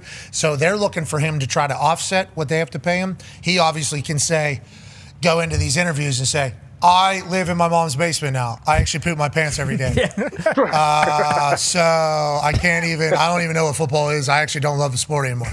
You don't want to give me the job? Damn it. Okay. All right. Thanks for the opportunity. Media interview. Every once in a while, my voice just stops working. So I don't think I'm good for media. I'm so sorry. All right, you guys don't want to hire me? Got it. He can do that. I guess. And he should. That's probably not in good faith. Yeah. He's not in good faith, but he could certainly somehow angle away and saying, I just told them my truth at the time. I thought I was a good interview. So he is going to be in the field again, we assume. He loves coaching too. I think he loves building relationships. He's going to be out there. Whenever you guys are looking for a coach, or whenever a team is looking for a coach, somebody that's fired in the way that James Franklin is that good for his next job? Or do you think bad for his next job wherever he hit, especially in 2025? Yeah, I don't think it's good ever be fired in midseason like that. But when you look at his track record, he's done a hell of a job at Vanderbilt, Penn State, everywhere he's ever been. So he'll get a job, that's for sure. He's 12 years in. They've had success. Now, a lot of people burying him for not winning a national championship, or I think even a Big Ten. So I think that is certainly a part of the conversation. But they're in Ohio State's world. They're in Michigan's world. And how many Big Ten championship appearances do they have? Well, they weren't in the easy conference. They were in the other one. They weren't in the easy one. Listen, the Iowa Hawkeyes. Hey, leaders and legends are both very tough sides of the Big Ten here. Okay? Yeah, one of them has Ohio State and Michigan in them, and the other side does not. So, that was certainly something. So whenever you look at like the history and accolades and titles and awards, it's obviously going to be up against the two that have been running the entire conference, literally in regular season and everything like that. But he turned that place around. 70-person operation. I mean, it is a huge operation up there that he has obviously been at the forefront of since the beginning. So he knows how to run the modern college football. Now, on that note, you're pretty dialed in, I guess, because you're a part of this advisory council that would be hiring a new head coach. How much of hiring a head coach for you guys, you had to come out and say $229 million. Penn State is a job, seemingly, that has access to everything. No matter what amount of money you need, we got it. No matter what facility you need or ask you want for your building, you got it. They have all the access to everything because their alumni and their donors, they're all in on wanting to become Michigan or Ohio State. They want that bad, especially for football. So whenever you think about that type of job being available, is everybody on the table? Because Heather Dinich yesterday, who we are fans of, and I guess I didn't hear it as clearly whenever she said it in real time, and I might have just overlooked it, 100% on me. AJ, you heard it. She was like, is Ryan Day happy at Ohio State at the end of the season? And AJ, you gave a great look. I watched the video back. I didn't even hear. I think I was just. I stepped on her a little bit while she was like rattling off coach. Yeah, so there, I might have been somewhere else. I didn't hear it in the moment. I listened to it back afterwards, obviously, because it was a big conversation. I'm like, holy shit, that would have been a huge piece of news for me to react to, because is that the reality in this world that we're in right now, where if you have everything, you can pitch anybody, players at any moment you can pitch, coaches you can pitch at any time. Ryan Day leaving Penn State, not a reality. I'm going to say that. No. AJ's going to say that. I think Heather Dinich, if she was told, hey, your life ends if you get this wrong, is Ryan Day ever is going to leave Ohio State to go to Penn State? She would say no, because of what it is. She was just trying to make the metaphor, though, that like everything's on the table for Penn State. Do you think that's an accurate for the world that we're living in right now? And how do you feel about that as the situation? Totally. I think James Franklin raised the level of expectation at Penn State and what he did. He took them to that precipice, couldn't quite get there, and it cost him his job. But he did a hell of a job to get him there. And everything they got going on at Penn State, it's one of the top 5 jobs in the country. Okay, top 5 jobs in the country. How many people are going to be available? Tone, how many coaches have been fired already? 5? I was going to say 5, 6, 7, because there was 3 this weekend. Trent Bray from Oregon State, Trent Dilfer from UAB, and then James Franklin from Penn State. So there's 3 this weekend. Somewhere between like 5 and 8-ish, I believe, at this point. Trent Dilfer was good to our show. He also created the anti-COVID spray. Hell yeah. Which worked. Still doesn't get talked about. Lipscomb Academy, they had the lowest COVID what are the cases in the country. Won a state championship because of it. Mm-hmm. He was talking to us because he's been very kind to us whenever he's at Lipscomb Academy. The Mustangs down there in Nashville, he's a coach, and he goes to UAB. He's very kind to us. Trent Dilfer's been very kind to us. We've seen everything that's been on camera as him as a coach, and also his record as a coach, and everything that he said as a coach. UAB actually came to a press conference and said, saying like Alabama. So, what are we even talking about here? To his own fans and his own media. That's not going to end up working out. He tells the truth too much. Speaking of the truth, he told he was on the show one time. He grabbed a bottle and see, look at this. This spray right here kills COVID. I spray it on every locker. Mm-hmm. Spray it on every seat. There's no COVID.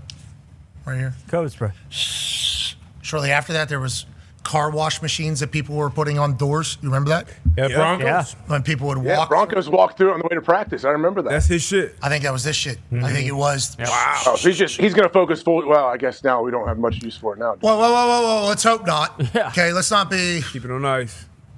Yeah, let's keep it on in the back ice is pocket. Right. I spoke too soon, yeah. And we don't need anybody, especially if this COVID spray works, which I don't think everybody bought into it this last time.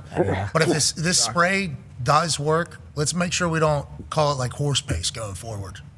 Let's make sure we don't just human paste. Yeah, let's not make it look so bad if it actually does work the next time that we have that going on. But let's certainly keep it in the back pocket. Let's certainly keep that in the back pocket. There was a stat about Josh Allen since before COVID, his lowest QBR since before COVID. Think about how long ago that feels, COVID. And then think about how long Josh Allen's been in the league. Think about how great he has become. And then think about what happened to them last night. Is McDermott going to be okay? They lose 2 in a row for like the third season straight or something like that. I forget, I saw the stat, maybe third straight season where they lose back-to-back games. It's always loud with McDermott, AJ. He's got to win a Super Bowl? Is that kind of what it is now at this point? He's got to make a run. He's got to make a deep run, and they got to look good doing it, I think. Geez. It's crazy to think with how good the Bills are. And like I said, I said earlier in the season, I think the Bills are going to the Super Bowl. I really do. I don't know if I'm as confident now as I was before. I think they need to get healthy for sure. But I definitely trust Josh Allen. I really do. Got to be able to stop the run. In this firing of coaches season that we're in all of a sudden, okay, it's been getting pretty loud. The advisor consultant role, like let's say a coach gets fired from a Big Ten school, then an NFL team wants him to come over and maybe consult. Robert Saleh gets fired from the Jets. He's at the Green Bay Packers 2 days later being a consultant for Matt LaFleur's team. Are you guys how does that work out? Do they reach out to you guys? Do you reach out to them whenever you see they're fired? Offer up a role? Do you want to be in ball? Hey, we got an opportunity. How do those things kind of come together? Yeah, I think agents have a lot to do with it. Okay. And especially if you've been together before, it's an easy phone call. Hey, you want to come help us? You want to go sit at home? And it's like, yeah, I'll come help you. Just to stay in the game. And but I never. What are they actually doing? Like, what did Saleh do? You think whenever he was out there with the Packers? I assume it was something. Yeah. His title was he was like an offensive analyst, pretty much. Vrabel out in Cleveland last year. Mm-hmm. Defensive, yeah. Yeah, what are they doing? What are they just assisting? I think they're coming in looking at what you're doing, breaking down the next opponent, helping you game plan a week ahead of time, and cuts down the hours on some of the guys, and especially if you trust them. Well, you're going to get into the consulting world here, right? I already am, but nobody listens.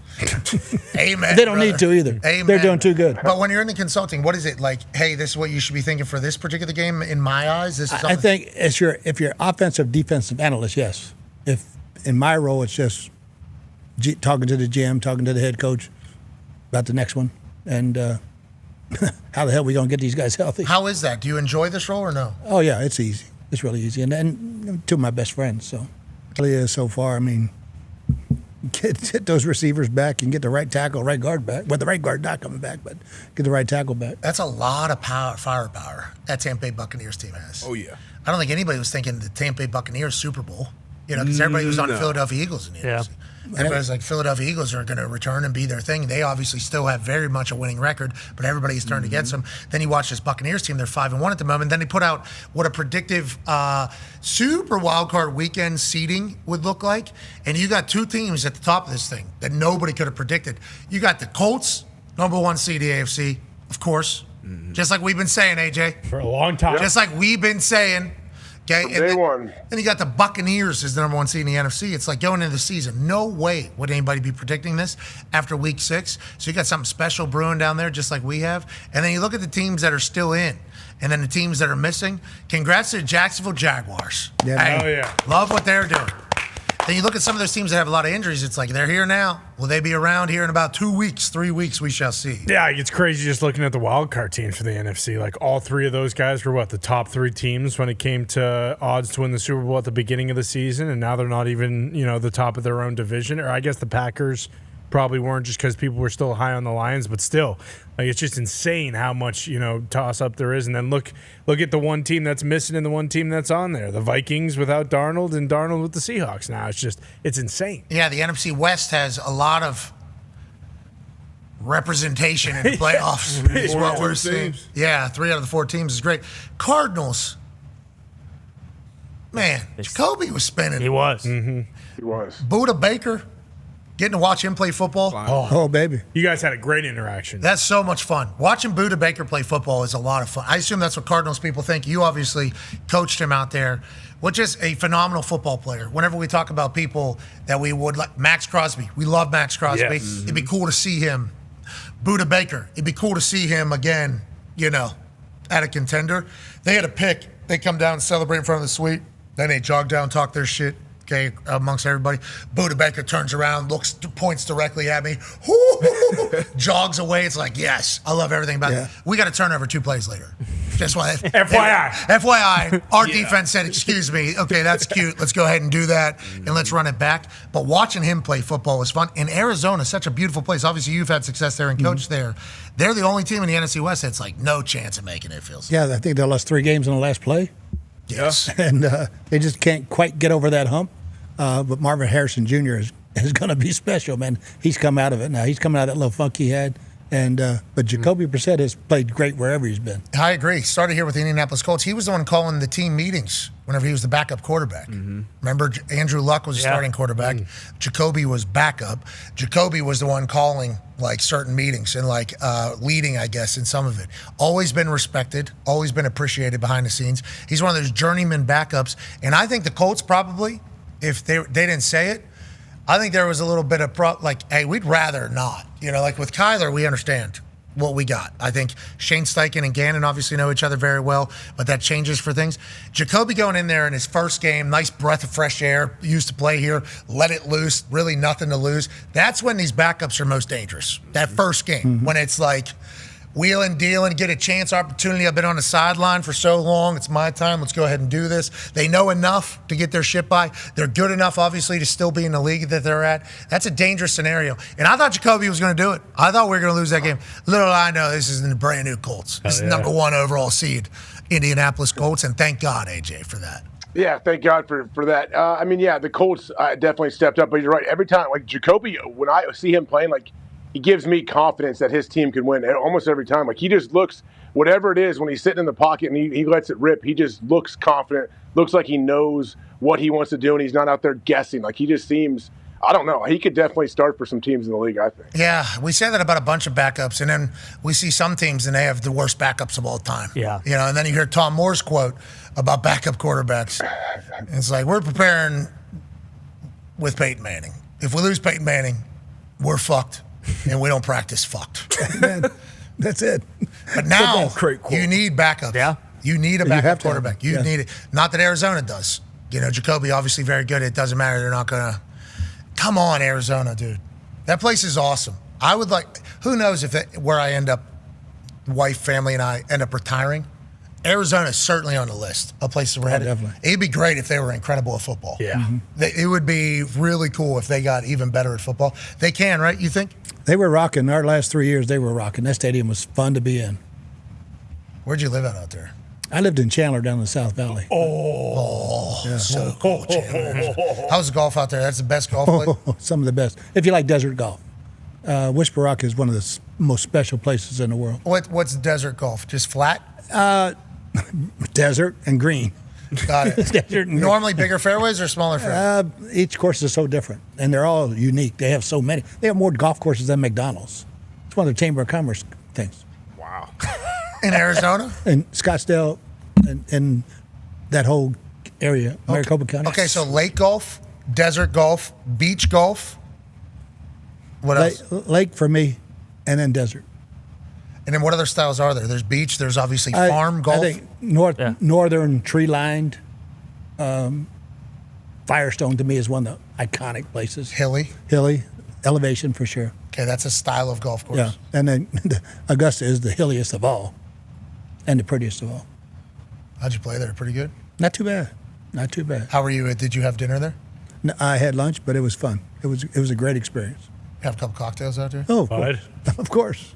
Did you drown any putters out there? No, not at Augusta. That would be awesome. Yeah. You should think about it if you ever get to play there. Just to say you did down there, Amen Corner, maybe put one in the woods. Go get it, pal. Craziest thing I saw this year was a guy take the leak in the creek. Dude, you're at Augusta. Yeah. brother, act right. Baseball happened in a big way last night. Obviously, football's happening, so we can't watch. Actually had the quad box on. Sure. Had both Monday Night Football games on. Had a baseball game on up there, which I believe was the Dodgers Brewers. Had that thing top corner, and then there was a reality show of some sort that was playing down here. Okay, that was the quad box as a whole. I think it was on Fox, some sort of reality show. I don't know what it was. It was an option in there. Didn't find myself looking at the baseball corner one time. And I didn't like it. I want to let you know, I did not like it. And I guess there was multiple games on, so I should have maybe got rid of the reality competition show that was in the other one. Mariners Blue Jays was during the day. Okay, so that was not on last night. So I enjoyed the multiple sports happening at the same time, but what I realized is it's going to be hard for me to pay attention to anything isn't at the NFL if they're done against the NFL. So if you could please let me know what the hell happened. I think not only myself, a lot of people would be, right, Bruce? I don't want to talk for you. Oh, yeah. A lot of football people, I think, would be thankful if you kept us updated on what the hell happened in baseball. I also had it in the multi-box. I didn't have it in the quad box. It's impossible to do with a baseball game because you really just, the ball's Can't so see small. anything, Yeah, exactly. So it's very difficult. But yeah, Brewers and Dodgers last night. Early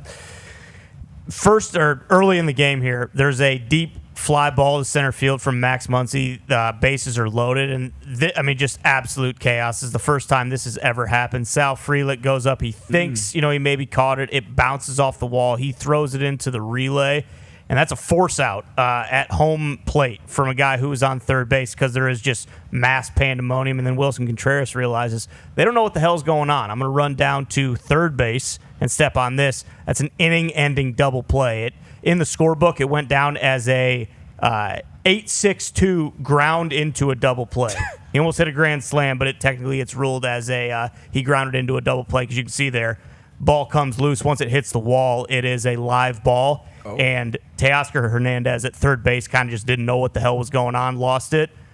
Throw to home plate, beats him home. That's a force out, and then the catcher has the wherewithal to run down to third base and step on the base, and boom, double play ends the inning. That's Brewers baseball, though, right? Yeah. Being smart. Everybody, outfielder had no idea what the hell was going on, though. It looked like in his face. He's very intense. That guy had a Dan Lanning about him a little bit. Sal Frelick, big time. This was very intense. I mean, once he loses the hat here, he really doubts it. If it hits the yellow, it's not a home run? So it bounced off, like he didn't actually catch it. It came out of his glove and then hit the wall. So it's But if that hits the yellow, not a home run? It's got to be over it. Like the yellow part, and that's one of those things where, like, if you're a Dodgers fan, you're bitching because you're saying, hey, that touched the yellow line. That's a grand slam. But technically it has to hit like a certain part of it to actually be a homer. Whoa. So he keeps it in the field play, bobbles it. Guy at third base has no idea. He just assumes he caught it, so he's going to tag up and then run back. So that was just like a big clusterfuck, but didn't matter. Dodgers a little bit later. That was the first time ever? Yeah, first ever 8-6-2 double play in the playoffs. That shit never happens. It may never happen again. Man, we didn't witness. We learned about history happening while we were alive last night. 8-6-2 double play, AJ. 8 center fielder. Yeah. Okay, because the way it goes around, obviously, you got 1 who's the catcher, 1 who's the pitcher, then 2's the catcher, and then 3 is actually 4, then 4 is 5, and then you got 6 out there, 7's roaming in the left field, 8's center field, and then 9's right field. Boom, nailed it. Wow. What is third base? 3? Third base is 3 is first base, and 4's second, and then you go over to 6 is third base, and then because 5 shortstop. Yeah. Or no, other way around. 6 is up here, and then 5's down in the corner. Third base is 5. Okay, so 1 is pitcher. Yes. 2 is catcher. 3 first base. Right. 4 second base. Correct. 5 third base. Correct. 6 shortstop. Yes. 7 left field. Yep. 8 center field. Yep. 9 right field. Boom. I'm a classic 9. Yeah, exactly. Because I played for the Washington Wild things in the Frontier League. You did. Yeah, I got the ball a couple times. If you're playing a lefty-dominant team, they'll pull that thing to you. You got to make some plays, make some grabs. But then, well, that's the thing.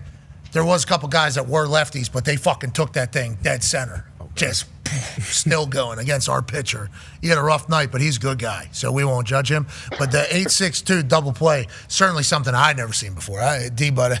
Baseball's been around a long time. Long time. Lot of stats in the history of baseball. A lot of number combinations. Crazy that happened. So that means the Milwaukee Brewers were blessed by the baseball gods. They got a big-time win because they accomplished something that never happened before? Not so much. Blessed by the baseball gods for sure, but Freddie Freeman, who is just a monster in the playoffs, basically said, I don't give a shit. And he hit a solo bomb. This is a very low-scoring game. I kind of, the Brewers needed to score immediately after that happened when you have that much good juju on your side. They didn't. Freddie Freeman hits a homer, and then later they walk Mookie Betts with the bases loaded. So, just not good. Not good. You're going to be down 2-1, and then the Brewers still had an opportunity. Bottom of the ninth, bases loaded. Bryce Terang, unfortunately, strikes out on a high fastball. This was right before there was an inside pitch that almost hit him. He avoided it, and everyone's kind of saying the day after, hey, you got to wear that one. Got to wear that one. Oh, that one right there? Because that would have scored a run. That would have tied it. And no. And then he goes down swinging on a ball? Next pitch. Yep. Oh, no. Grand slammy potential. Could have just needed a base hit. Base hit would have won it. Oh, no. Tough goal for that guy. What's his name? Bryce Terang. Terang, we need you back, bud. Cool name. It'd be okay. Be okay. He had a big homer against the Cubs, so he's still got, a little good juju. Terang's a dog. He is. He needs to remember that. Yeah, Brewers must win tonight. They play tonight. God, they play all the time. Yeah. Don't they just play all the time? 7-game series, got to get it in. I love that. Pat Murphy's team's ready to do it. Any other games happening yesterday? Yeah, and then the Mariners and the Blue Jays played yesterday afternoon, first inning. Julio Rodriguez, 3-run homer for the Mariners. I tell you what, the Mariners have kind of just come into Toronto and said, we don't give a shite. We got Big Dumper and a lot of other guys that can hit the baseball out of the ballpark, and that's what they did. Trey Savage, the guy who killed the Yankees, was pitching, and then Louis Varland, who also killed the Yankees a little bit, gives up a homer to Jorge Polanco. This is his 8th RBI in 7 games in the playoffs.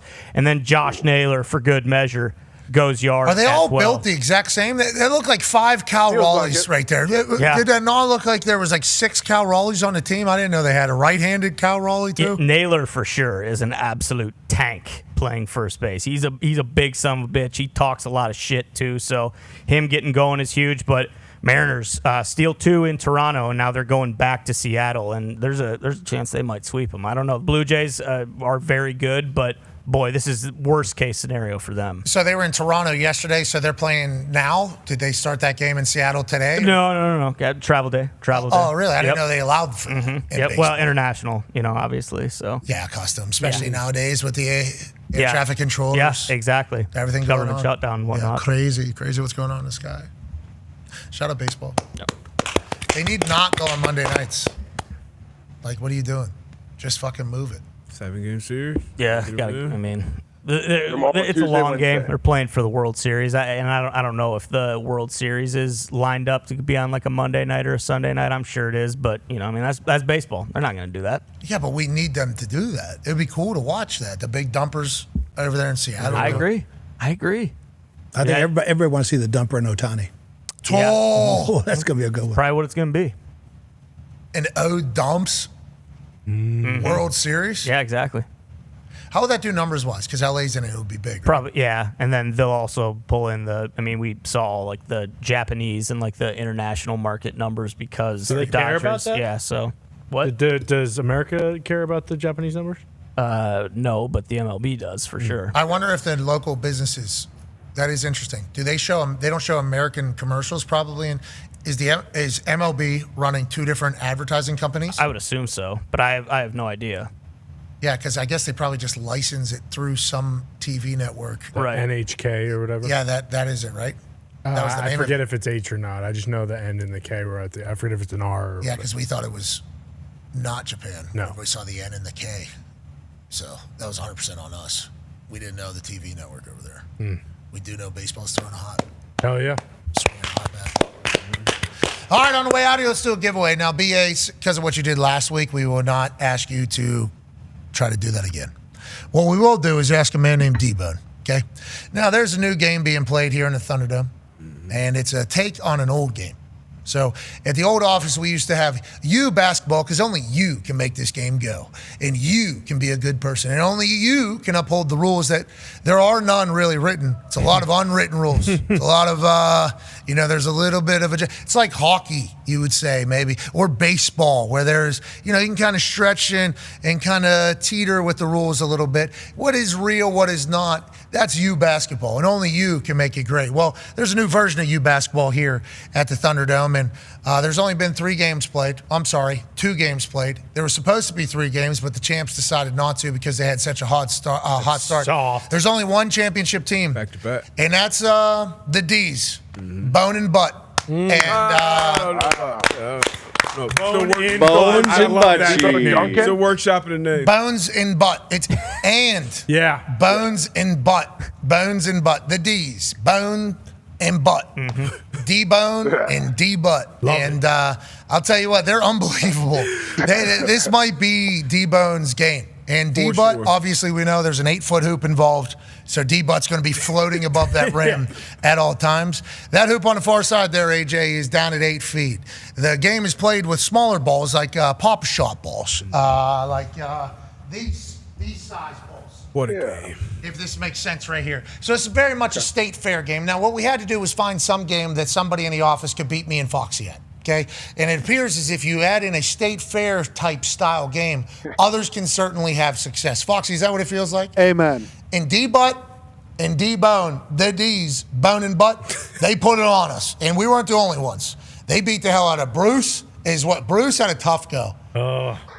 Bruce had a tough go. Got hot late. Yep. Tone had a tough. It was 8-0 games to 11. Tone was carrying me. I was on the struggle bus out there. Late though. You guys didn't start making shots till late. It was like 8-0. Tone was making shots. He had an enemy in his own camp. Air balls are worth negative points, exactly. And you can certainly make one shot, and then the air ball follows you, and all of a sudden it's only worth 1 point instead of 2. With that being said, D-Bone would throw a breaking curveball the length of this hoop, or the length of this court. That thing would start on the right side of the backboard and curve in, right in between the box, splash, multiple times. Felt like a Hail Mary, a prayer, if you will, and then it continued to fall. And then on the defensive side, the D's, Bone and Butt, they're trying to break the fucking rim down here. D-Bone's hanging on the rim. It's attached to a pillar in our fucking building, okay, that we had to build up. This thing's brick wall. I honestly have no idea how sturdy it is. It's obviously sturdy enough to hold that backboard, and it's sturdy enough for fucking D-Bone to wreck the rim. Not many more times, though. 10 seconds, this guy's hanging on his, trying to break it. That's coming off the wall. Sure. The wall's coming down, I think, just like we just saw. I think there's a chance. I think he was a throwback Shaq yesterday. Now, the game involves tips, which he still doesn't fully comprehend. Towards the end, though, he started figuring it out. Oh, yeah. At the beginning, he would catch a pass, take 2 steps, dunk it, and like, huh? It's like, you got to tip it. I jumped at the end. Then he mastered it. This might be D-Bone's game. And I'm going to say it, that would not be good for this entire office if D-Bone gets great at this game. I think it was a fluke. One of a basketball hoop in 3 days. Yeah, or a wall. Yeah, We'll see if it's a fluke. D-Bone, you want to throw a U-ball from the foul line into the hoop? If you make it... Wait. Can we get him the other ball, please? That's not. Is this the ball you want?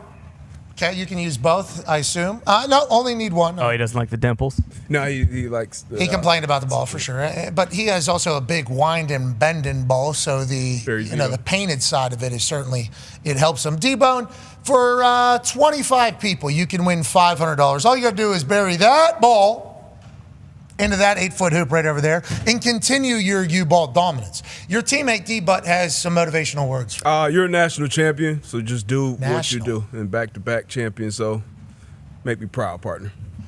Some would say it is a world championship. I would say it's a fluke championship, just like Foxy, but they did beat both teams that they played yesterday, Foxy.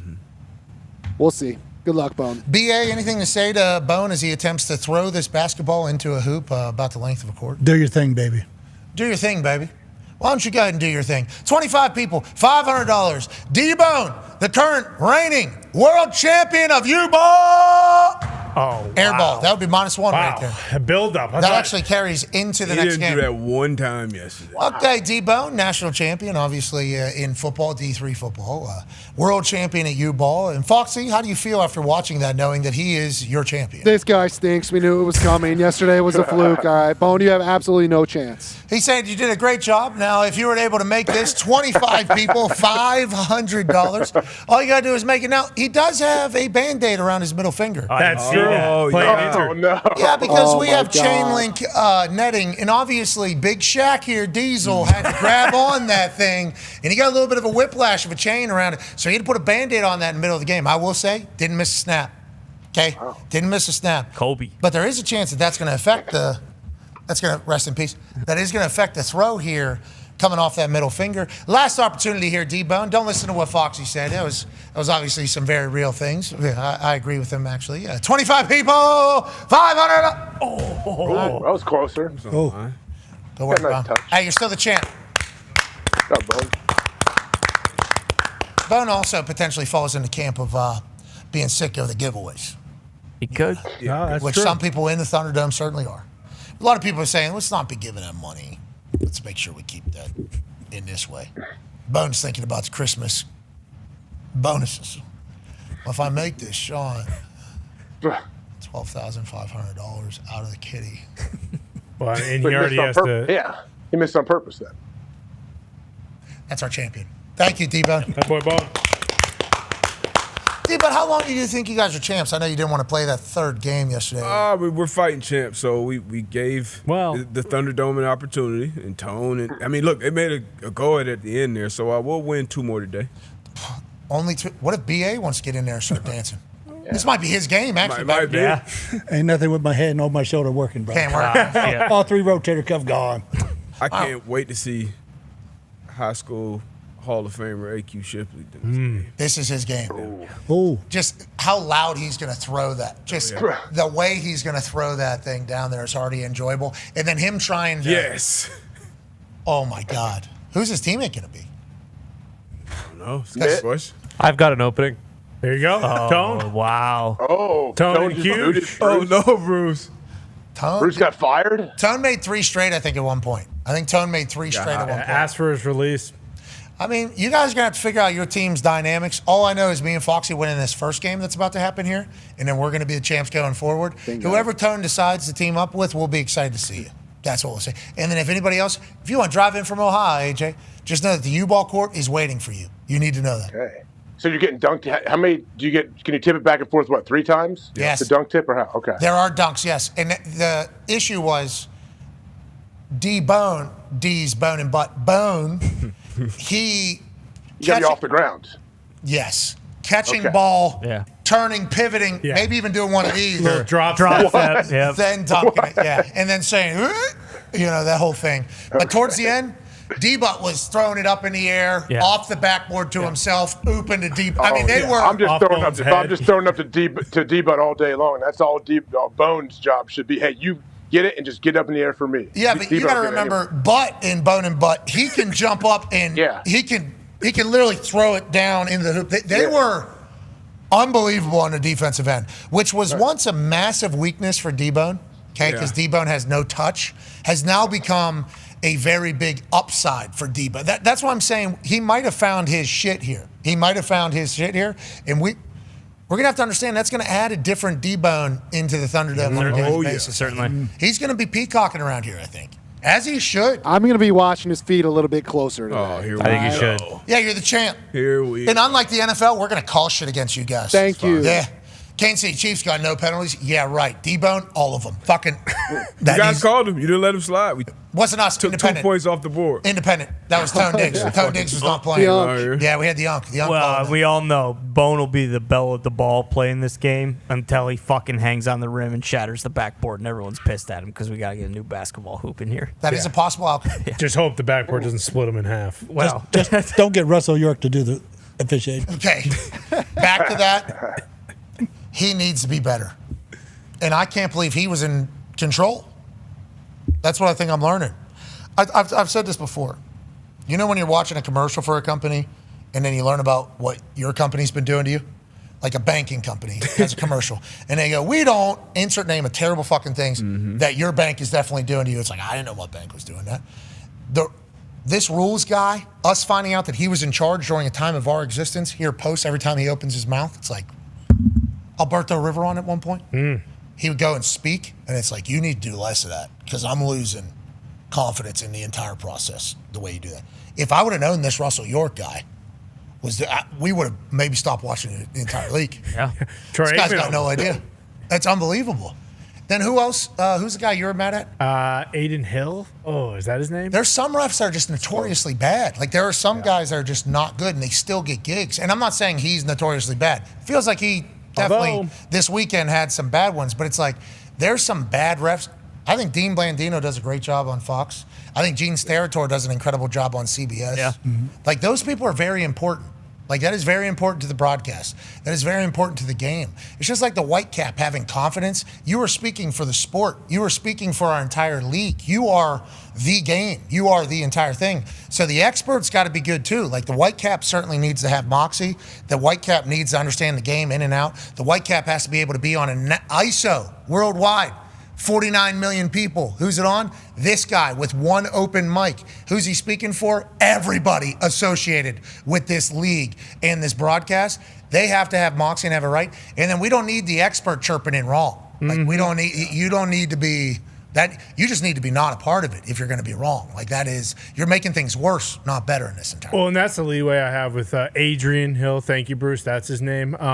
Like this isn't his job. This is his side job. So I don't feel bad going after him because he's not losing his job. He's just losing what he does on Sunday. See, that's the full-time ref thing that obviously look at Don't get me started. Bingo. Exactly. No, I'm going to. I'm not backing down from Adrian Hill because we won. So I feel as though the most conviction to say something because if I don't, and then the Colts or the Bucks or the Packers or any of D-But's teams lose in prime time, and it is him, then we have no grounds to bitch and moan. Because we just look like we're sore losers that are looking for excuses. Because anytime you blame the refs, the other side automatically just says, loser mentality. That's a loser mentality. Don't know the rules.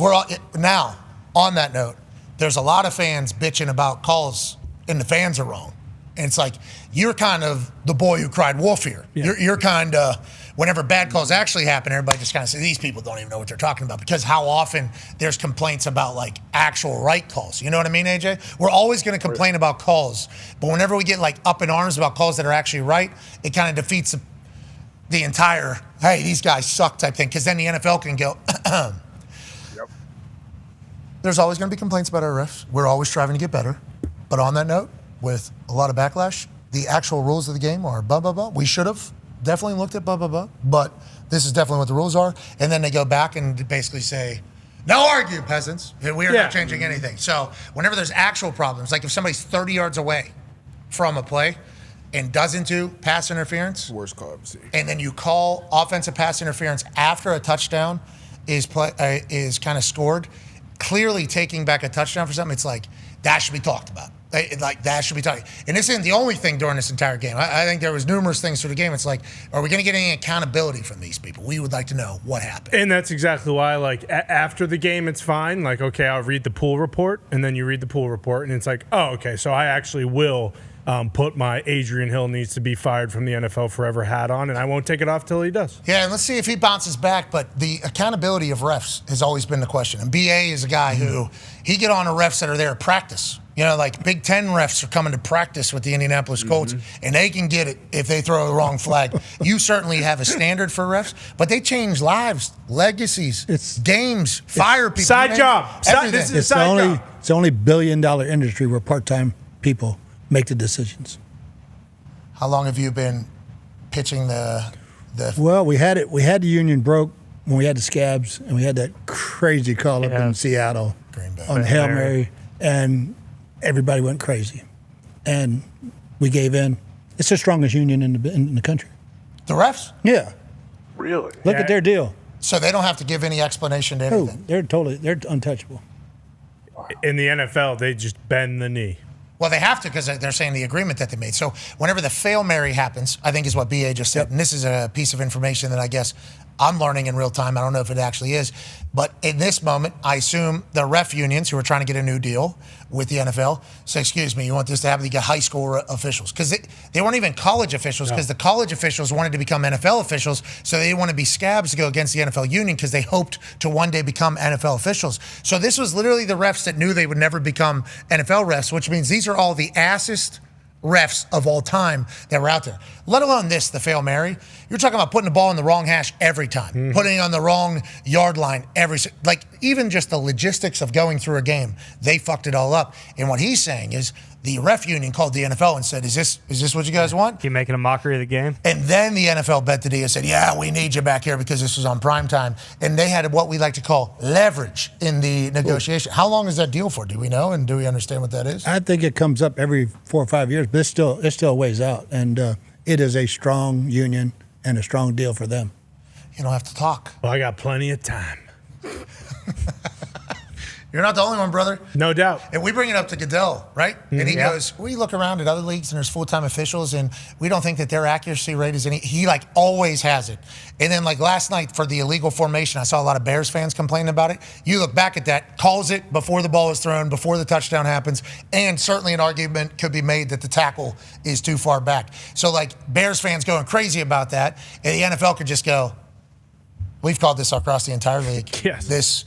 We've done this all the time. We did this right. It's like they grandstand on those moments when they're right. And then whenever the actual things happen, that offensive pass interference that's why it makes you wonder, actually. Well, and that you can't help but wonder, what's going on here? How is this? Because even the zoom in thing, he's running.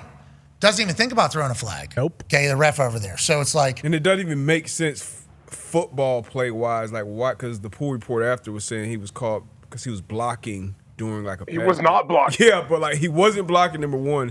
And why would he be blocking 30 yards away from the pass? Probably not even knowing at that point the ball was thrown to pop. It was, and then not seeing a flag. I watched all 22.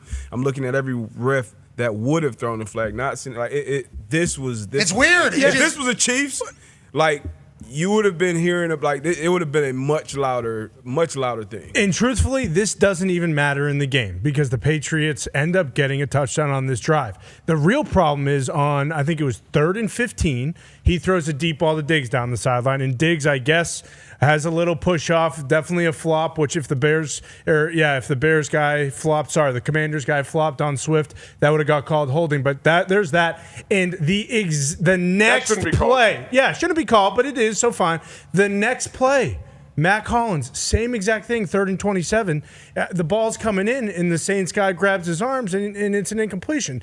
And it's not called. So, that is it's those three together. The Diggs thing on its own, whatever. We end up scoring a touchdown. The second Diggs one, sure, I can let it go, I guess. You can't, though. That's not a call. Not a call. Offensive pass interference is a tough call. You don't hear it a lot. No, you don't. You don't hear offensive pass interference. So for that to be called on the one where he's 30 yards away is an absurd call. You think to yourself, well, it must be obvious. And then you watch it, no. And then this one. Oh, he flopped. It must be obvious, right? Nope, not really. But DBs are the reason you can't challenge this anymore. Remember that. That was a terrible. The real reason is Alberto Riveron, which, again, we're back at square one. Who's making the decisions on the reviews? Because if they're incompetent, do the reviews even matter? They gave it 1 year with Riveron. 1 year with Riveron. They weren't hey, instead of changing who's in charge with this pass interference maybe a younger person that can kind of see it and understands it, and the Xbox controller that the XFL was doing live in real time, you get a younger person that's pretty savvy on all that shit and teach them the rules. Like Blandino. I don't want to keep going back to Blandino. But yeah. Blandino is very good. It seems like he understands everything that's going on, savvy.